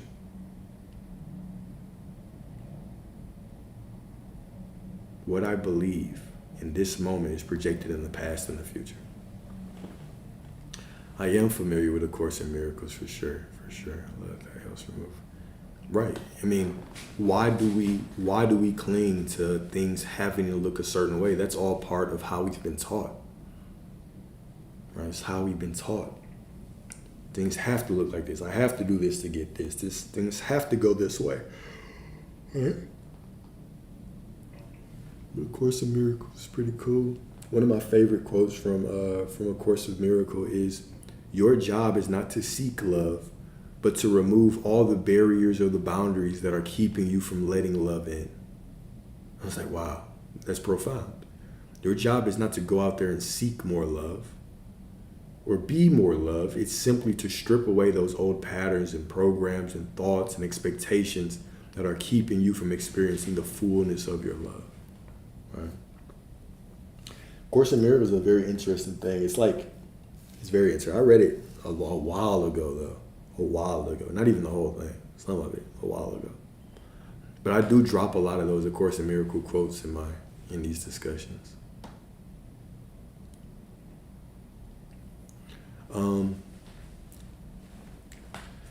That's a good question, too. What I believe in this moment is projected into the past and future because of timelines.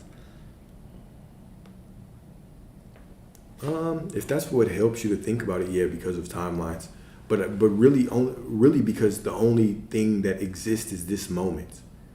And so the past, the future, everything is all stacked or superimposed in this one moment. There is no past, there is no future. These are just thoughts. But those thoughts, even when you conjure up, they're happening in this moment. So if I change my expectation that everything is working out, all of a sudden I view my past differently, which means my past has changed. I view my future differently, which means my future trajectory is changing. And I also am changed right now, right? And therefore, everything changes. If I change one thing, I change everything. If I change one thing, I change everything. And the YouTube is Alexander Dwayne. There's a link tree in the bio. It's got the link to the YouTube. And then what did the apple and God kicking Adam and Eve out of heaven really mean? It means a lot of things. So we did have a full discussion. And in that discussion, we talked about like 8 different, and it's on the YouTube. All these videos, I never take them down. I never edit them. So we had a discussion on 8 different meanings of the story of Adam and Eve. Because you ask 10 different people, you're going to get 10 different answers of what it means. Some people believe it means gender roles. Some people really think there was a serpent crawling around telling people to eat an apple, which sounds absolutely terrifying. But let's talk about this from this perspective. If I want to align it to the message that I'm doing today, this is how I would talk about it. I would say the story of Adam and Eve represents childbirth. I know, stick with me. If I wanted to relate it to what we talked about today, I would say it represents childbirth, all right? So we know that God's Spirit flowed over the waters, right? So God's Spirit flows over the waters. What does this represent? This represents baptism in your mother's womb. And then you are born, right? So metaphysically, what actually happens is that your soul jumps in your pineal gland, right? And animates your body, animates that avatar. And then the Spirit of the Lord goes over the water in your mother's womb, and then you are born, right? So what actually happens when your soul comes down here is your soul descends into duality. Your soul that is living in this 5th dimensional, 4th dimensional space, right, where everything exists right now, is now wrapped into flesh and blood and bone and experiences the descending into separation. What is the descending into the separation represented as? It's represented as the biting into the tree or the fruit of knowledge of good and evil. What is the knowledge of good and evil? Knowledge of good and evil. That simply represents duality. The ability to say this is right, this is wrong.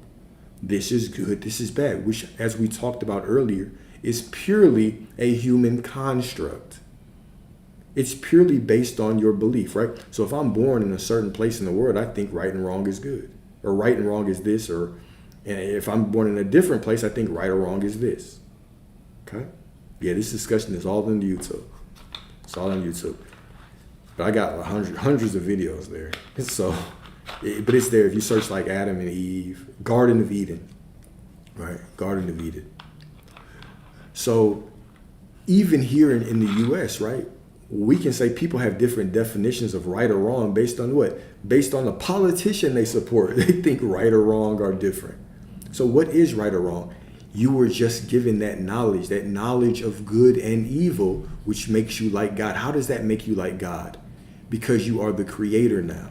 Because now you can create what you want, or you can create based on your expectations, based on all these things. So this is the representation of biting that fruit. Eating the fruit of knowledge of good and evil just means you are descended into duality because you were born. And now you are kicked out of the garden. You are kicked out of the garden. When you were in the Garden of Eden, what is the metaphysical representation of this? Or one of them, let me not say the. One of the metaphysical representations is that you are in unity with God. You don't want for shit. They were running around, they didn't even know they were naked. How good would that be? They didn't even know they were naked, just running around happy, right? Provided for by that source that they were one with, could clearly hear the voice of the divine. And then they're cast out, they are into this world. This is what these things mean, right? So if we look at it from that one perspective, right? This is just one of many. That's just one of many. But if you look at what's interesting when you look at that story from that perspective, what is the end? What does Revelation talk about? The marriage of the Lamb and the bride, right? The rising of that Christ consciousness, the resurrection, all of these things. So it's almost like Genesis is this book that describes the fall, right? What is the fall, right? The eating of that tree or the fruit, right? The birth of man, the falling of your soul into this plane, this earth plane. And then the end represents that rising of that Christ consciousness because you save yourself. Even when you think of the Lamb, right? The Lamb is represented as Jesus, right? The bride. when we think of your bride, you have to marry this new version of you. You have to commit to it. You have to propose to it. No prenup. No prenup. You have to be completely married to this new version of yourself. Okay? And so it's like this whole book is just a metaphysical journey of your life where you actually play all of the roles in this book, right? Like I've said, we've talked about so many different. We had my favorite story. We've had a full discussion on Job, on the Israelites, on the prodigal son. We've talked about all of these things. And the interesting thing about them is that say you take a story of Job. Okay, Job represents you. Then every single person he interacts with represents different aspects of Job's consciousness. So this is a journey of enlightenment. So basically the whole book is all these stories about yourself, experiencing yourself as yourself, with yourself, through different perspectives of yourself. Okay? Like let's say that you wanted to control people. Let's just put this out there, right? Let's say that you wanted to control people. Do you really believe? Okay, so we know that the Council of Nicaea happened and they kind of rewrote the Bible and settled certain quote unquote theological disputes. The question that I always ask is, if the key to salvation was in a book, right? Would you just give it straight up to the people? Right? Would you just give it straight up to the people and allow them to free themselves and get out of, working in the society that benefits you? I'll answer that for y'all. Absolutely not. Absolutely not, right? You would hide it. Think of the nature of a story. Why do our ancestors use stories? And maybe they did. Maybe the intention was to be forthcoming, right? But how did our ancestors use stories? Let's talk about the story of the tortoise and the hare. So I always talk about the tortoise and the hare, right?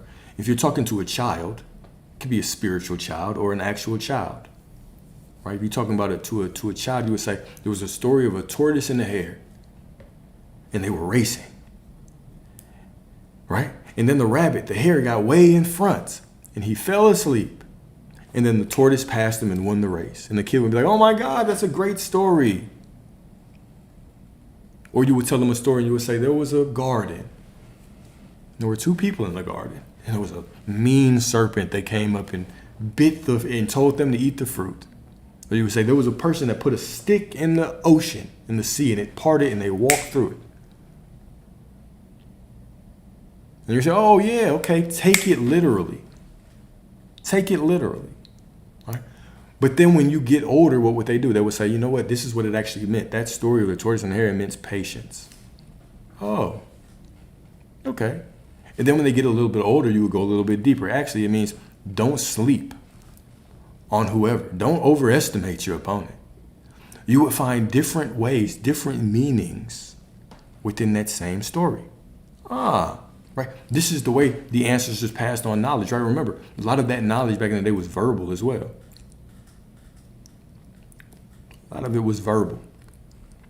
So how do you pass this information on? Through stories, through parables. That's why Jesus spoke in parables. Let those that have ears hear it. Let those that have eyes see it. Most people wouldn't even accept the parable Jesus gave today. Matter of fact, most people Jesus show up today and tell you a parable, they'll look at him like he was crazy. They would call him a heretic. The same way the Pharisees treated Jesus back in the day, people would treat him like that today. If he showed up and was like, let me just give you this parable. Ye of little faith. What Jesus Torrens do, ye of little faith. Let me tell you this story about the prodigal son. Boom, boom, boom, boom, boom. And start breaking it down to you like that. All right?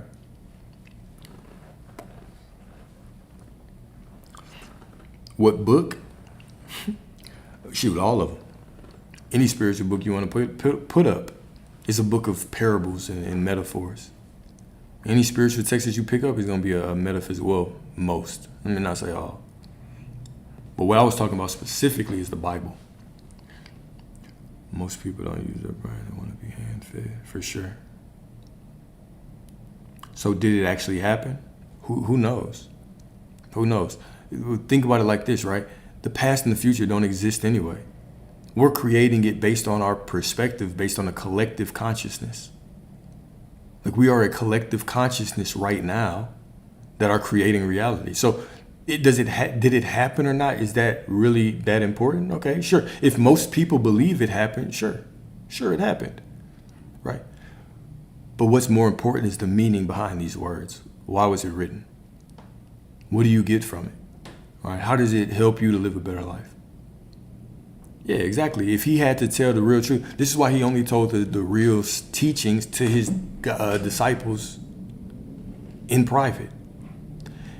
Have y'all ever read the Gnostic text? I've talked to certain people and they completely don't buy them. They're like, oh, you just mean to tell me that you just found some random text in 1940 and that's real? And I'm like, okay. I mean, if that's your belief, cool.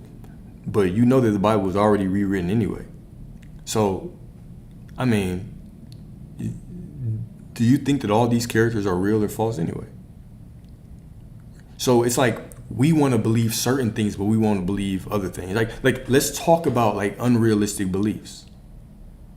Right. Okay. So you believe that this guy walked on water. Let's talk about unrealistic beliefs, right? You talk about they found extra teachings of Jesus. Cool. That's unbelievable to you. But you believe that a serpent came and talked to a woman and told her not to eat this or to eat this fruit. That's where you draw the line. You draw the line at finding new books, right? So what can you gain from these anyway? Who cares, right? Is it real? Is it not? Did it happen in history? Did it not? Okay. How are you making these arguments? We'll talk about aliens. Like, okay, I'll start talking about extraterrestrials and people are like, oh my God, I don't believe in that. I'm like, okay. But you believe a whole bunch of people walked through a sea and then the sea closed and it flooded the Egyptians. You believe that it was a group of people that first of all walked through the ocean. You believe it was a second group of people that were dumb enough to follow them. And they'll say, well, that's because God said he would harden their heart. Okay, here we go.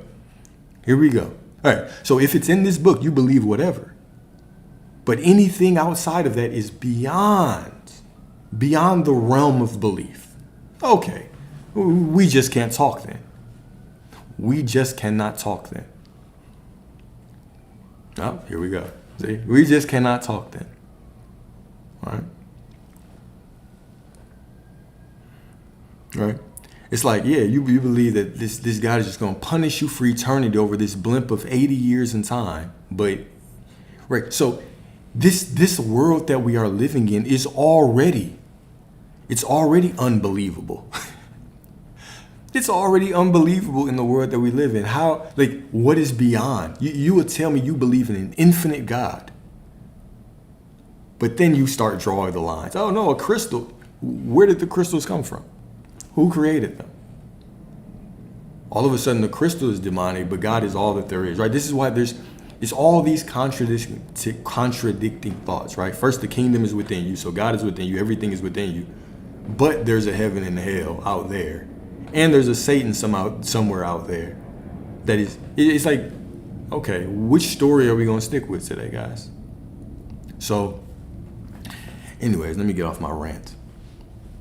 Let me get off my little rant right here, man.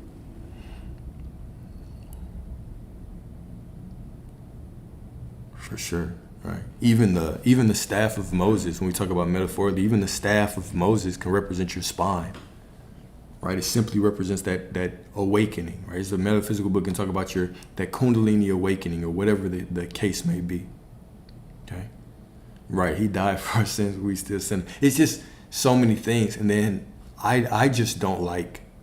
I could see if the discussion went further, but if the discussion stops at, oh, there's just some things that you just have to have faith in. That's when I'm like, okay, all right, I get it. I get where you're drawing the lines. Right, I get where you're drawing the lines. But I used to think that it was just me, right? I used to think that it was just me.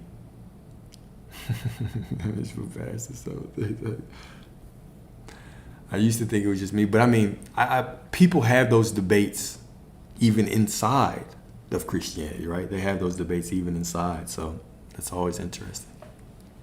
And then the emerald tablets, yeah. I love the emerald tablets. They're cool. Right, so what's interesting is I didn't really kind of put two and two together until later. But you know, Thoth is the same as Enoch. Enoch is the same as Hermes Trismegistus. But all of these are the same character. So very, very interesting how kind of history goes. A lot of these texts are rewritten. A lot of them are very, very interesting. Has anyone read is it the Egyptian Bible? Is it the Egyptian or the Ethiopian Bible? I haven't read it, but I've heard of it. Has anyone read the Egyptian or I believe it's maybe, don't let me misquote, Egyptian or Ethiopian text? You have it? How is it? Is it Egyptian or Ethiopian? Ethiopian, gotcha. How you like it? How you like it?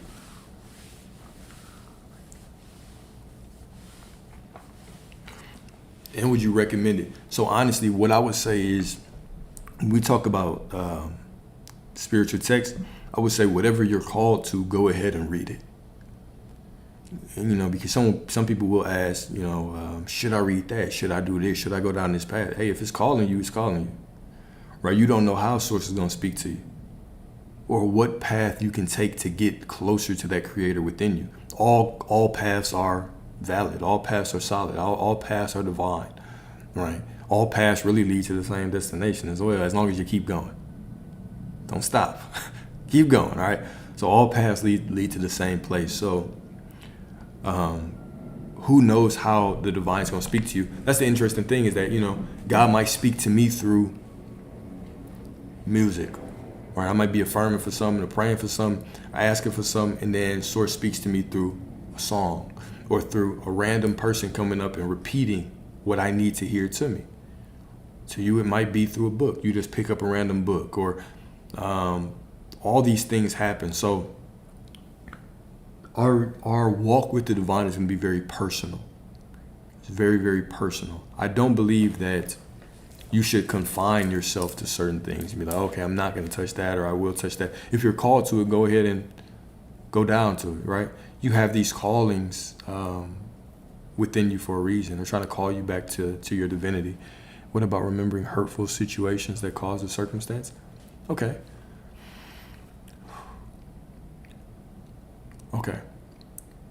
Hurtful situations that cause the circumstance. All right. So let's say that it's a relationship. Somebody did something and it hurts you, and right now, based on what you expect out of that person and what you want to see in that person moving forward, right now you can change your perception of them to call forward a different version of them. However, if you continue to dwell on that past, you'll just create more of it. Your awareness is reality. So I would say make up your mind on the story that you want. Go to the end of the story that you want and stay there. What is the story that you want, right? You can't create the future from the past. The past just creates more of the past in your future. So go to the end. What does the situation look like for you? This is what I want y'all to do, right? When we are constantly saying, like, how do I deal with these circumstances? What if they're doing this? Your end goal isn't big enough. Make your end goal so vivid that you can focus on it. Write it out. Take time and say, okay, this is what I want. If I told you to list 10 aspects of the thing that you want, the situation that you want, list 10 qualities of it, would you be able to list it off, bum, or would you be like, well, I just kind of want them back and, right. So give yourself so much clarity that it starves out your ego's desire to go back to the past, because you're too busy focusing and creating your future. You're too busy putting your consciousness on what you want to continue to go back to the past, right? If you don't want to create that, you're going to have to find a way to focus on that new reality. Point your awareness to what you want, and it requires discipline. It requires discipline.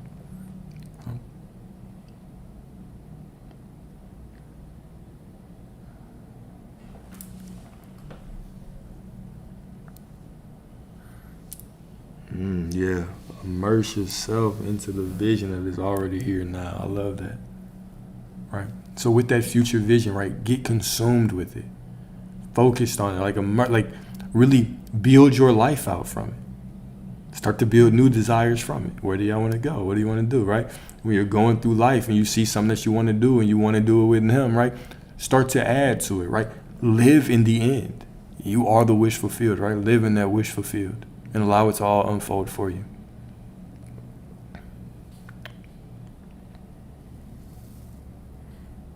You manifested what? You manifested what? Did you say something that I missed?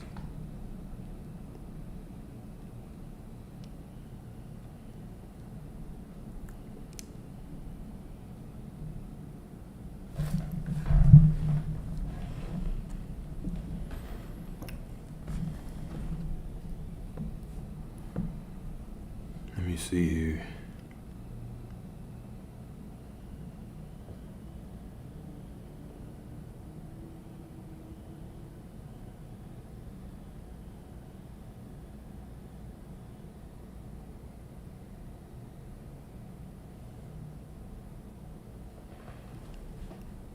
I appreciate you. I appreciate you, Miss Tiffany.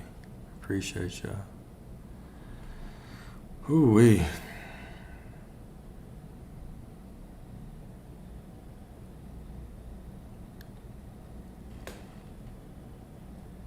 Oh, Katie, was that you on YouTube? Or was that a different person? I think I just got confused. Are you continuing the thing from YouTube, or are you saying something different? Oh, no. Okay, my bad. Been trying to rewrite the story of him in my head that he's better. Okay, well, don't rewrite. Create a completely new version of him. Remember, the version of him or the version of whoever you're dealing with right now, that version of them is stuck. It's not changing. You're not changing them, right? You simply, by changing yourself, your perception, you call forward a different version of them. You don't want that same version of them. You don't want to change them. You can't change them. Try not to bend the spoon, right? You cannot bend the spoon. Do not try to bend the spoon. It's impossible. Right? Simply try to realize or know the truth. There is no spoon. There is no person out there to change. You can't change them. Leave them where they are. Simply use them to get clarity on what you actually want. Oh, no, I don't really like that when you do that. I prefer this. This is what you actually do. Boom. The purpose of the situations you do not want or do not like is to give you clarity on what you do want. That's it. It's not for you to sit there and struggle and try to change. You don't have to change shit. There's nothing to change but self. Simply change your expectation. Ooh, like use that as a divine menu. Okay, this is what I prefer. This is what I want. This is what I want to see. This is what I want to have. This is what I want to hold. This is what I want to touch. And then allow that to step forward in your reality. Exactly that contrast, right? How do you know what you want without that contrast? How could you know clearly what you want without going through certain things that you don't want, right? We, even as humans, we appreciate what we have more because we went through things that we don't want, and it's giving us more clarity. That's the only purpose. That's the only purpose, is to give us more clarity on what we do want.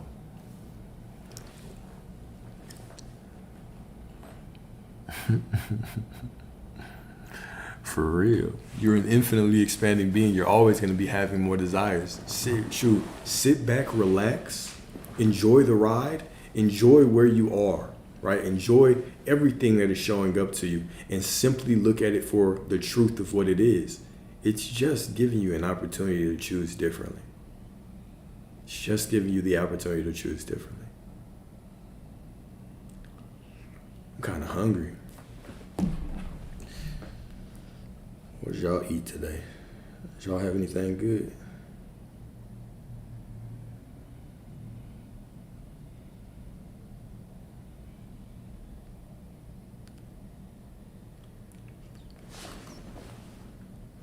To manifest your heart and your thoughts has to be pure and aligned with God.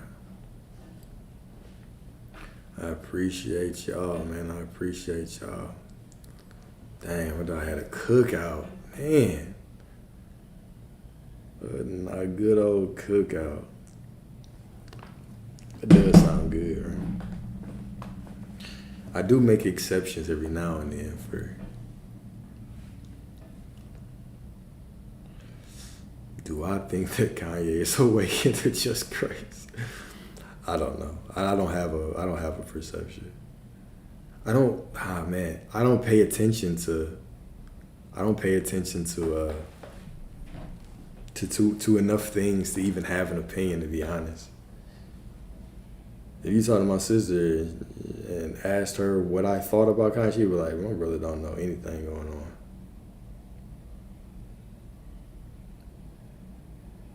I kind of stay in my own bubble. I like it like that.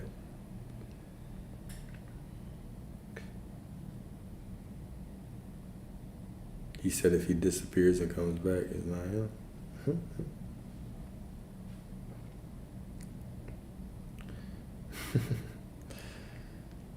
I mean, I guess I kind of feel that. If I disappear and just come back, it ain't me. But how do we know when to manifest someone new or a new version of them? Oh, that's completely your decision. That is going to be completely your choice. You will know whenever you decide. Decide, make the choice, make the decision. Make the decision. Do you want someone new? Or do you want a new version of them? Either way, you're getting somebody new. Either way, you are getting somebody new. I mean, if you can't choose and you just want what's best, go with that, right? I'm going to get one or the other.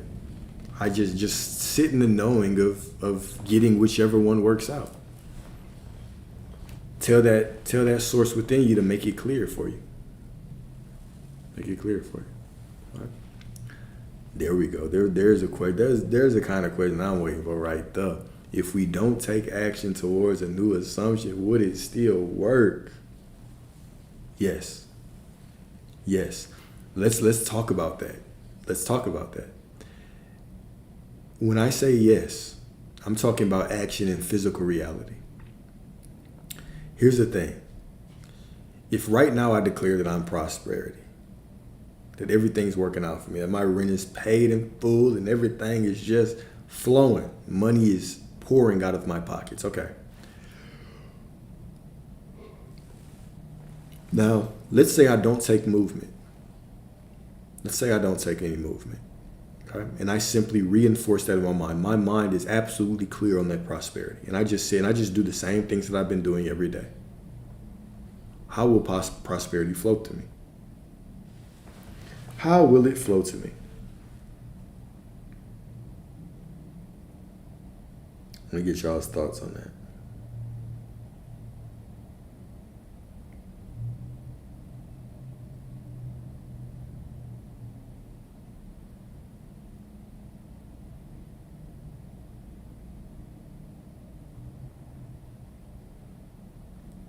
All right, I'll say it again. If you don't have to know exactly. Okay, exactly. You already answered it. But the question, I'll say the question. The question is, if I decide that I am prosperity, right now I simply change my identity. I look at life through the perspective that I am prosperity, but I do not do anything new. I simply go about my business doing the same shit I've been doing day in, day out, no change. How will my prosperity flow to me? Okay, attuned frequency, the divine, the law of attraction and vibration. Okay, y'all are giving me kind of vague answers.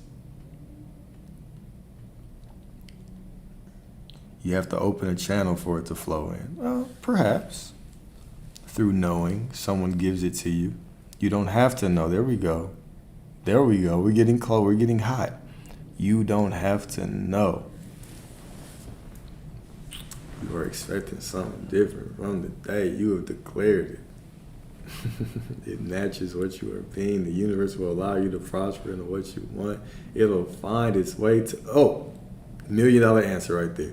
$1 million answer right there. Congratulations, Jordan. Jordan has won the prize. You get a hand clap. All right. It'll find its way to you in infinite ways since you are in the identity of abundance. Right? There's no specific way. There are infinite ways for your prosperity to flow through you. I'd say one of the most incredible things that happened to me, well, it happened to a client, it felt like it happened to me because I was happy as shit, is she wanted money, needed money. Not wanted, like she needed a certain amount. Okay? Didn't do anything different. Simply declared that, okay, I am prosperity now. And I've told y'all this story. She had some friends over one day. She didn't want to go out, but she had some friends over. They ended up leaving, going out. And then she found a lottery ticket. Scratch off in the crib. Called all of her friends. Hey, did you leave it here? Did you leave it here? All of them said no. The exact amount of money that she needed. Why I say this? Why I say that? The exact amount of money she needed. Why I say that is because there are literally infinite. I don't think we can wrap our mind around what infinite ways means. There are infinite ways for you to get what you want. Infinite means beyond countable. Beyond countable. Even if you don't work. If you have to move, if you need to be moved, you will be made to move. You will be made to move in a way that is natural to you. All of a sudden your phone starts blowing up. It's your mom. Hey, come help me. Come help me move something. You go over there and help her move something. On the drive back, somebody cuts you off. You get into a little fender bender, and all of a sudden there's a payout. All of a sudden there's a payout. Now you got the money that you need. Right? It can happen in infinite ways. Like when Jesus is saying these affirmations, Jesus representing your I am awareness is saying, I am the way. What does I am the way mean? It means, what if I don't know how to get what I want? Well, I am the way. Saying that I am prosperity is the way to get prosperity. That is the way to get prosperity. I am the truth. What if I don't believe? Well, I am the truth. Saying I am prosperity is the truth. It says, thou shalt decree a thing and it shall be. I am prosperity. That is the truth. Believe it, don't believe it, doubt it, whatever. That is the truth.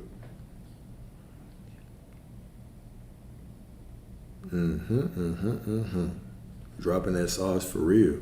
When you say I am, you are declaring it as what you are in identity. You are calling the name of source.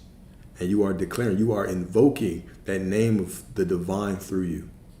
You are calling your true nature forward. You are the identity of the divine, and now you are calling what you are. Step forward. I am prosperity. Step forward. Show me. The how is not your problem, right? The how is not that's not your job. You have one job. You have one job. Say it, right? And do I think it's best to say it or write it? It doesn't really matter. Doesn't really matter, right? Like whatever makes you feel better, whatever makes you feel more inspired to keep telling that story, that's what you should do. Right? I've had certain people I've talked to, they've been like, oh, well, it always comes true if I write it. Well, she'll keep writing it. Keep writing. But that in itself is still a story. Well, if I affirm it, nothing happens. But if I write it, everything happens. Oh, that's a story. But that's cool. Ride that story then. Ride that story. It's the knowing that's the power. Right, exactly. It's us that's the power. There's really no power in your affirmations without you knowing that you are the truth. Without you knowing who you are. Or you, like, so even by me saying, I'm just going to try out these affirmations. Well, how come affirmations work for some people and don't work for other people? It's the knowing behind them, right? If I sell you a dream hard enough to believe that the power in the affirmations, and your belief is that the power are in the affirmations, then guess what? It's cool. It's going to work for you. If you believe it and know it, it's going to work for you. It is going to work for you.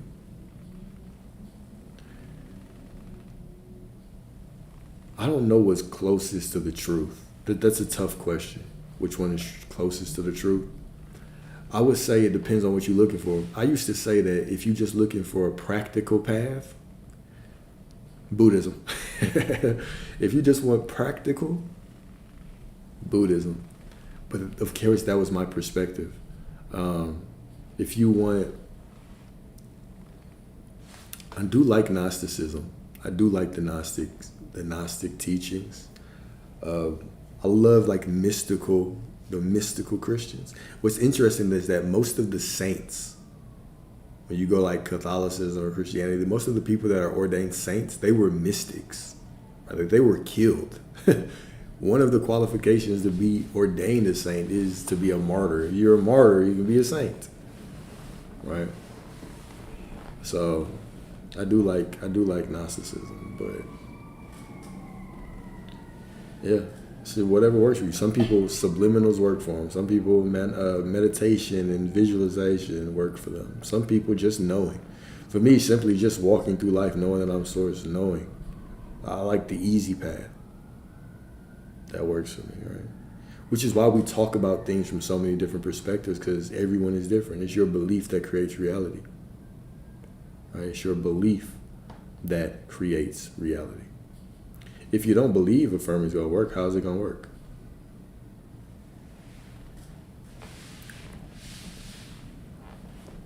But also remember, everything that we speak is an affirmation.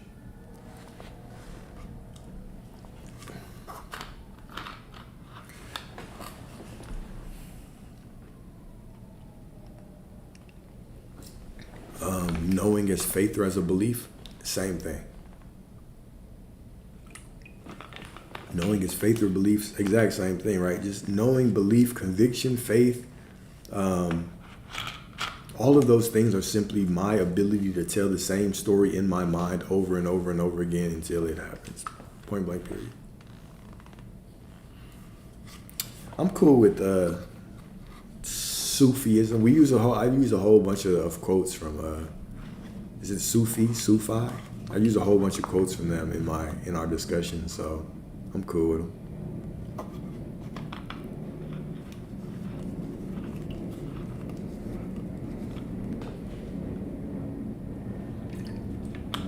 How do you change the story that you've told? One moment at a time. One moment, one divine moment at a time. Right now, you tell a new story. And you simply know that right now that is the truth. And then you walk through life, and when that thought comes up again, you tell the new story again. And you do that over and over and over again until it becomes you. But just know the first time you do it, as you declare it right now, it is the truth. It is the absolute truth as you declare it right now. Right? So I got an interesting comment because I made a post recently that was talking about manifesting, and I basically made this statement. I said there is no subconscious to reprogram. And of course, there were a couple of comments like, "Hey, there's definitely a subconscious." I know there's a subconscious mind, but the subconscious mind is just something that we use to explain something that's unexplainable. You can't touch the subconscious mind. That's just your belief that you have to reprogram it. But if I get beyond that belief, my belief is what actually gives the subconscious mind some power for me not to experience the reality that I desire.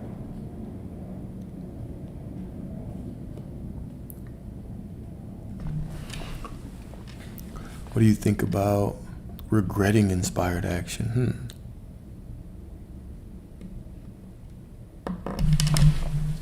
Let's read that. Let me see. What do I think about regretting inspired action?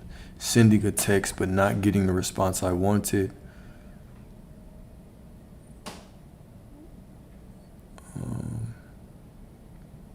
More than depending on the 3D, a deeper meaning than no matter what. I get it. We want more practical ways, more logical, step-by-step things to do. But that's the truth of that. That is the deeper meaning, is that everything is working out for you no matter what. Now, when it comes to regretting inspired action, that is a story that you are telling. Regretting inspired action, what does that even mean? What you're saying is that in a moment, I thought that it was perfect. In a moment, I thought that this was inspired action. I thought I was being called to do this. But now, because the result doesn't look right, I'm changing my story. Which one is it? Right? Was it inspired action and therefore everything must unfold perfectly, or was it not? Right? So we have to get to the point where we are saying no matter what, that is the exact case that I'm talking about. We have to get to a point where no matter what we are seeing, everything is unfolding perfectly, no matter what. No matter what that is the statement that cuts through the BS. Everything else, right, is a concession. Like, we can't be hot and cold and wishy-washy, or else that's what we get from reality. Who are you going to be? We have to step out with the conviction that no matter what we see, I'm going to tell the same story. It was inspired action. How can I regret it? It was inspired action. It's all unfolding for me. Now, because I have done that, it must be unfolding perfectly. Even if this situation doesn't look right now, that's fine. It's unfolding perfectly. The declaration that I regret it, I sent a text and didn't get the response I wanted, what does that mean? What is the response that you wanted?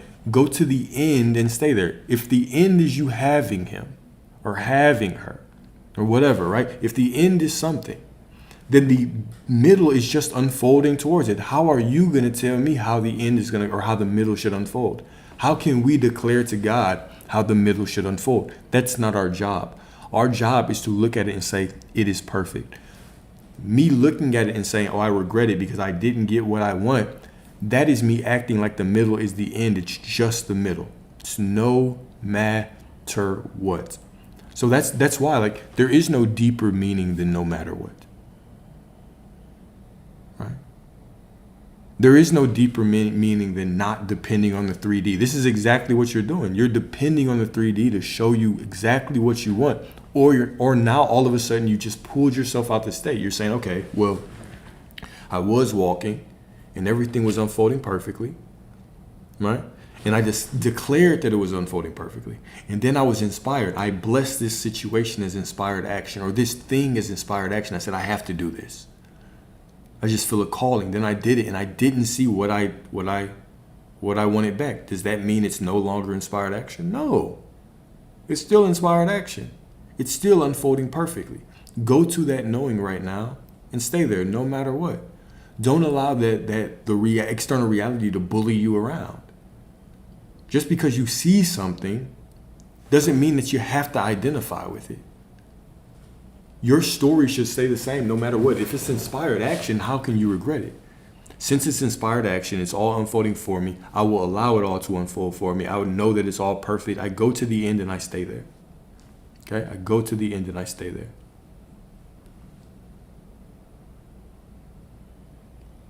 Learning to trust yourself is the same process, right? As you're going down this path and you begin to continuously tell that story of who you are. Trusting yourself is knowing that you're not going to change. I'm not going to change up on myself, right? That is in your divinity. When you can grant yourself, when you can be so faithful to yourself in giving yourself those things, now reality can show up for you, right? Because you deserve the things that you want. You deserve all of them. But we have to grant them to ourselves. And the only way that we can grant them to ourselves is be faithful. Like, prove to yourself that you really want this thing by being faithful to yourself. Whatever story, whatever motivational thing you got to do, right? Prove to yourself that you want it by being faithful to yourself. You deserve it. You deserve to have it. And so show yourself you deserve to have it by not changing your story no matter what. It's still inspired action. What you did was still inspired action. It's still working out perfectly. Right? That version of them is still stepping forward to you. Allow it to unfold. Bless it all is perfect. Know that right now, when you decide that everything still is working perfectly, that changes everything. Who you are right now changes everything. It doesn't matter how you reacted to it. It doesn't matter. What matters is right now you remember you already have it. And you've already seen the end of the movie. And sometimes in the middle of the movie, shit doesn't look right. But you've already seen the end of the movie. In the end of the movie, the whole family is in the nice-ass car driving into the sunset. So if you turn the movie on in the middle and you see the mom and the son tied up in this corner and the father over here with, looking like he's about to get his head chopped off, you might say, whoa, that doesn't look right. But you already know how the movie ends. So you know it must unfold properly. Right? That is where the trust is, right? It's the trust in my story must unfold. Therefore, I must tell it.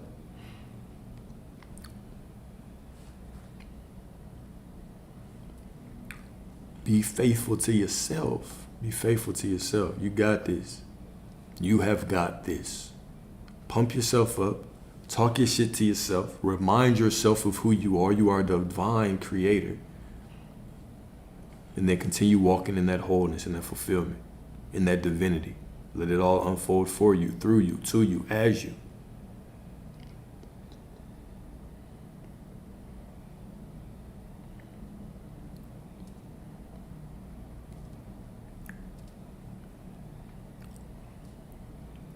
When you believe someone is loyal and they cheat, how does that work? Well, do you believe that all of the opposite gender is loyal? Do you have expectations that nobody will cheat on you? Or do you have the expectation that people will cheat on you?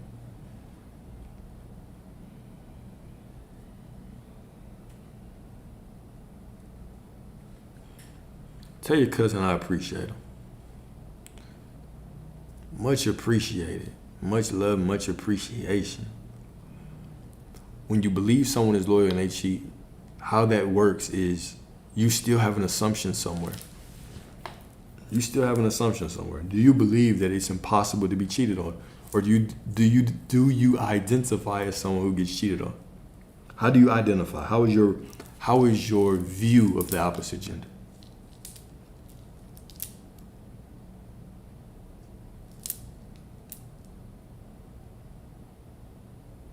Someone riding a big wheel in the back. What you talking? Oh, if you're talking about that, it's a reflection of my clock right now. You got me thinking what is going on?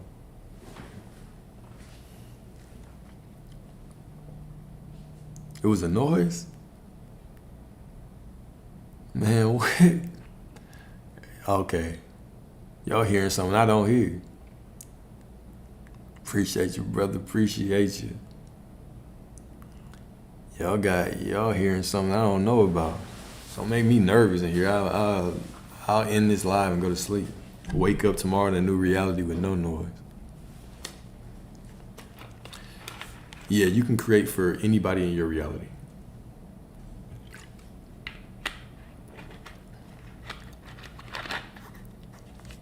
Had a knowing is the key word. Had a knowing is the key word.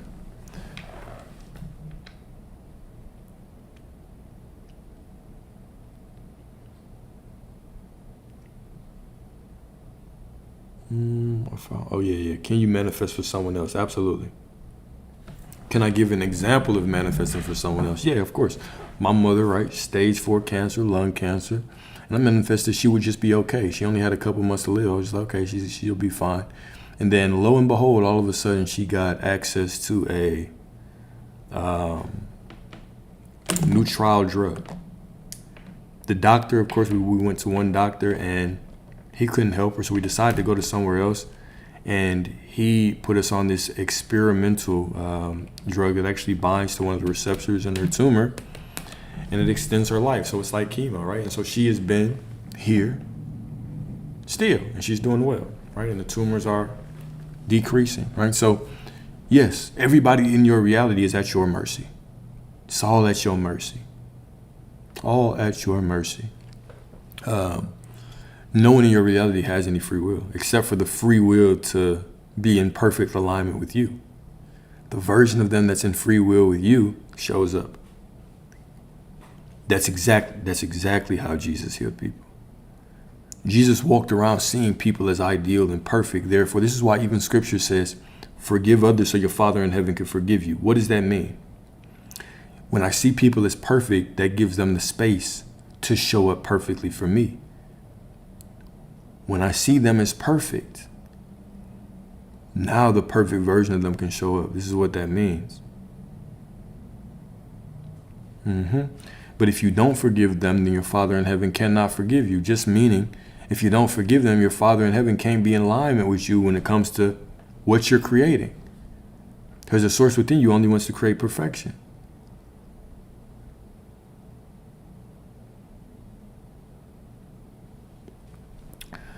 Yeah, for sure. That's beautiful to hear about your mother, right? Like, the goal, if you really want people to change you, right, then exactly, Katie. Exactly, Katie. If everyone is you pushed out, then you are just forgiving yourself. There's no out there, right? So the goal is simply to see everybody as a perfect reflection of me. Here's another exercise to do. Imagine, right? Remember this, right? God is infinite love. Here's an exercise if you want to really start playing with sending loving energy and healing energy to people, okay? Remember that divine within you is infinite love. The more love that you send out, the more that is replaced within you, okay?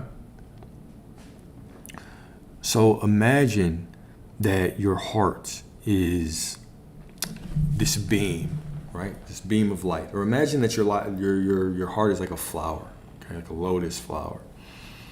And with your breath, you can open it. You can open the petals. And when you open the petals, there's this beam of light that just shoots out of your heart. And you can aim that love to whoever. So right now you can sit and you can just imagine your mother in front of you, or your girlfriend, or whoever, your wife, your husband, whatever the case may be, in front of you. And you can just imagine that energy flowing through you to them. You can just give them your love. You can call forth different versions of you. That love can be healing. All of those things, right? And you can just send that love to them. And the more love that you do when you send that, right? Sometimes I do it with people, with y'all, when we on here, right? But the more that you do this, the more love is just added to you. You'll see that the more that you open that heart, the more that you just imagine your heart open and you feel your heart opening, and you kind of immerse yourself in the present moment and you allow that love to flow, eventually you start feeling more and more energy within your body, right? And you can give love to whoever you want. Another trick, this also just helps you be more present. Right? Like if you're talking to somebody you care about and you imagine doing this, right? You just feel more present, more connected with them. It makes everything better. It makes the intimacy better. Right? It makes everything better. The conversation's better, all of it. Right? So just a little something, a little something to sprinkle on top.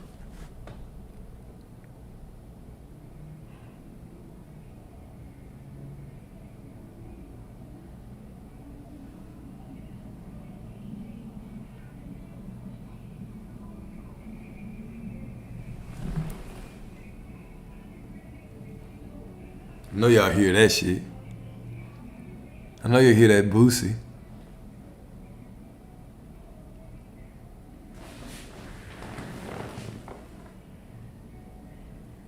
Oh, that's that Harley right there. That shit loud as hell.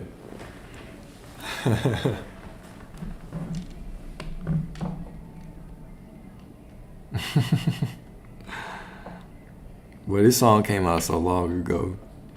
The good old Boosie, man. That good old Boosie.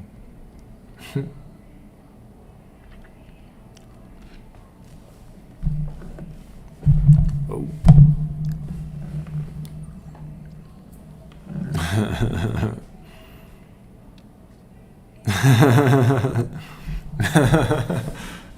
Your SP drives a Harley, okay.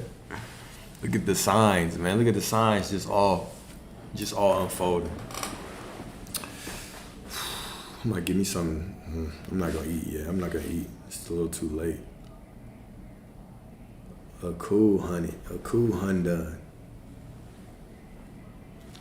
What happens if you give love to people who are mean to you? What do you believe happens? What do you think happens? What do you want to happen? How about that? Let me frame that differently. What do you want to happen if you send love? What's good? What's good?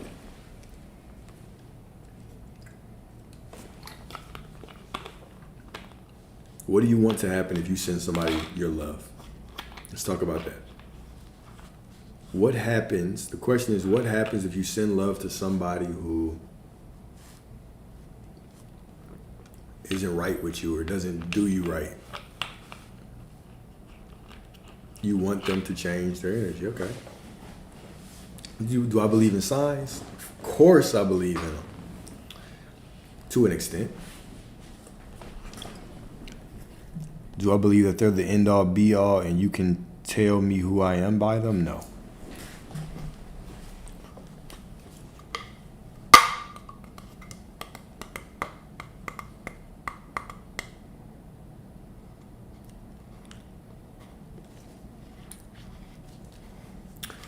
From a third dimensional perspective, that's right, they won't change. From a third dimensional perspective. But let's go higher than that. Let's go higher than that. Let's go higher than that, right? When you see people as perfect, the perfect version of them steps forward. When you expect that people don't change, they won't. When you expect that they will, they will. Signs follow, they don't proceed. It means signs follow you. You don't get a sign that tells you that you're doing the right thing. The sign comes after you know that you are doing the right thing. You know that you are changing. All right. How if they have free will? Because there's infinite versions of me and there's infinite versions of everybody else, okay? So, what I expect, my expectations of people calls forward the version of them whose free will is in alignment with my expectation. Right? So my expectations of people allows the version of them whose free will is in alignment with my expectation to step forward. That is how free will works. In your reality, everyone has free will, but you determine what their free will is. You are the only one who has the free will. In their reality, they have the primary free will, but you don't. Right? So I could meet someone, like I could meet a woman, she could meet me. And from this point moving forward, when we move forward, we have completely different expectations. She can get a different version of me. I can get a different version of her. We are now in two completely different realities. In my reality, everything is perfect. We're working out. She loves me. In her reality, we don't talk because she's not fucking with me. So you split you're never interacting with the same person twice. Energetically, you're always switching reality to reality, reality to reality. Serena, what it do? What it do?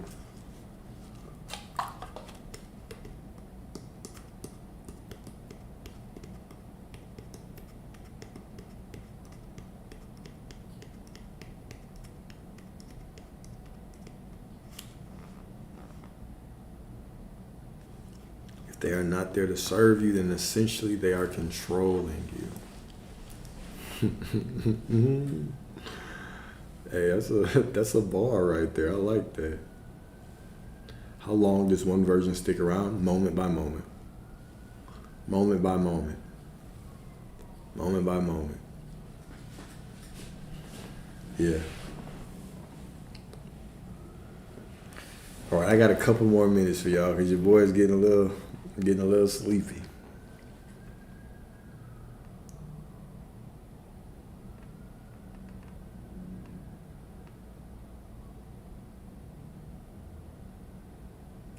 The only choice that we have, that's gonna be the one.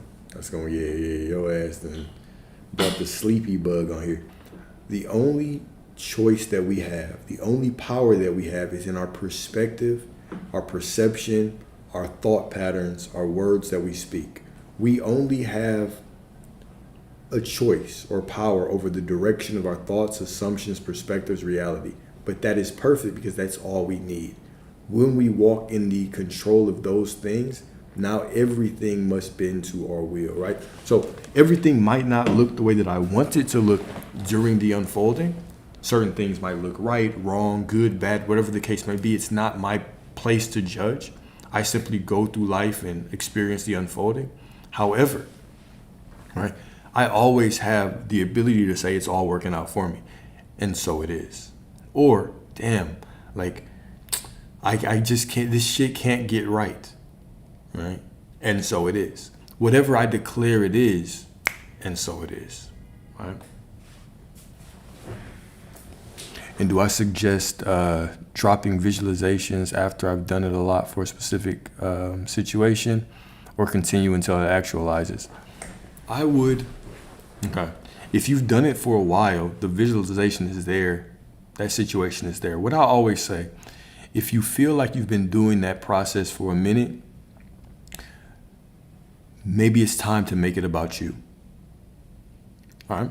So instead of creating based on that specific person, maybe it's time to actually focus on who you are as a whole, as a total, right? So for instance, instead of me being like this one woman is going to come in, now let me go to the end of actually who I am. All right. How do I relate to women as a in total? Right? How do women respond to me point blank, period?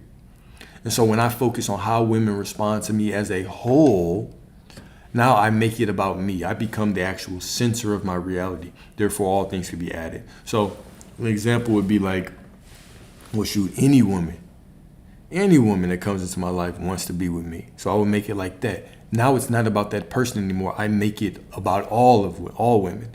Now, automatically, that is added to me. Right? So it already knows what I want. Now, do I just need to work on, is it more of a self-concept thing? Do you actually have the self-concept to keep or to truly bring that situation in? All right. If you're struggling with an individual thing, go general.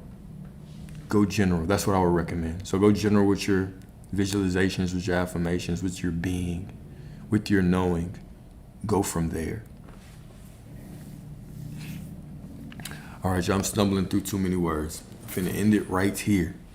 It's been a good live. I've appreciated the discussions as always. Thank y'all for everything, right? Thank y'all for the discussions. Thank you for helping each other out. Thank you for, all the questions, all these things. Y'all have a beautiful, beautiful evening. Remember that you already have everything that you desire. It's already within you, okay? It's simply unfolding right now. And I'll probably be back on today. I feel like I talked a lot. We had 2 lives and I had the workshop.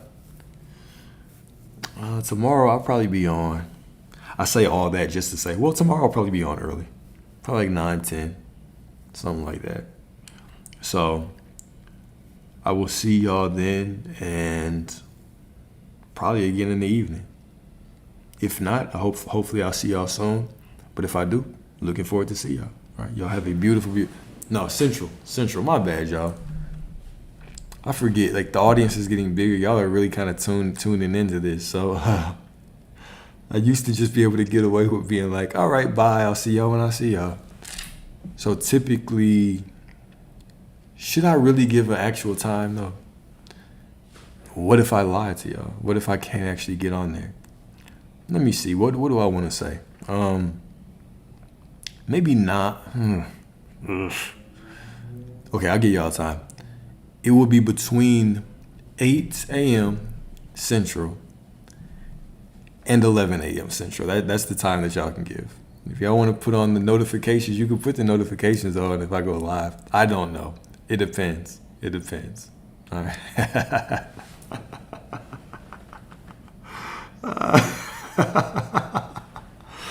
The cable guy is wild.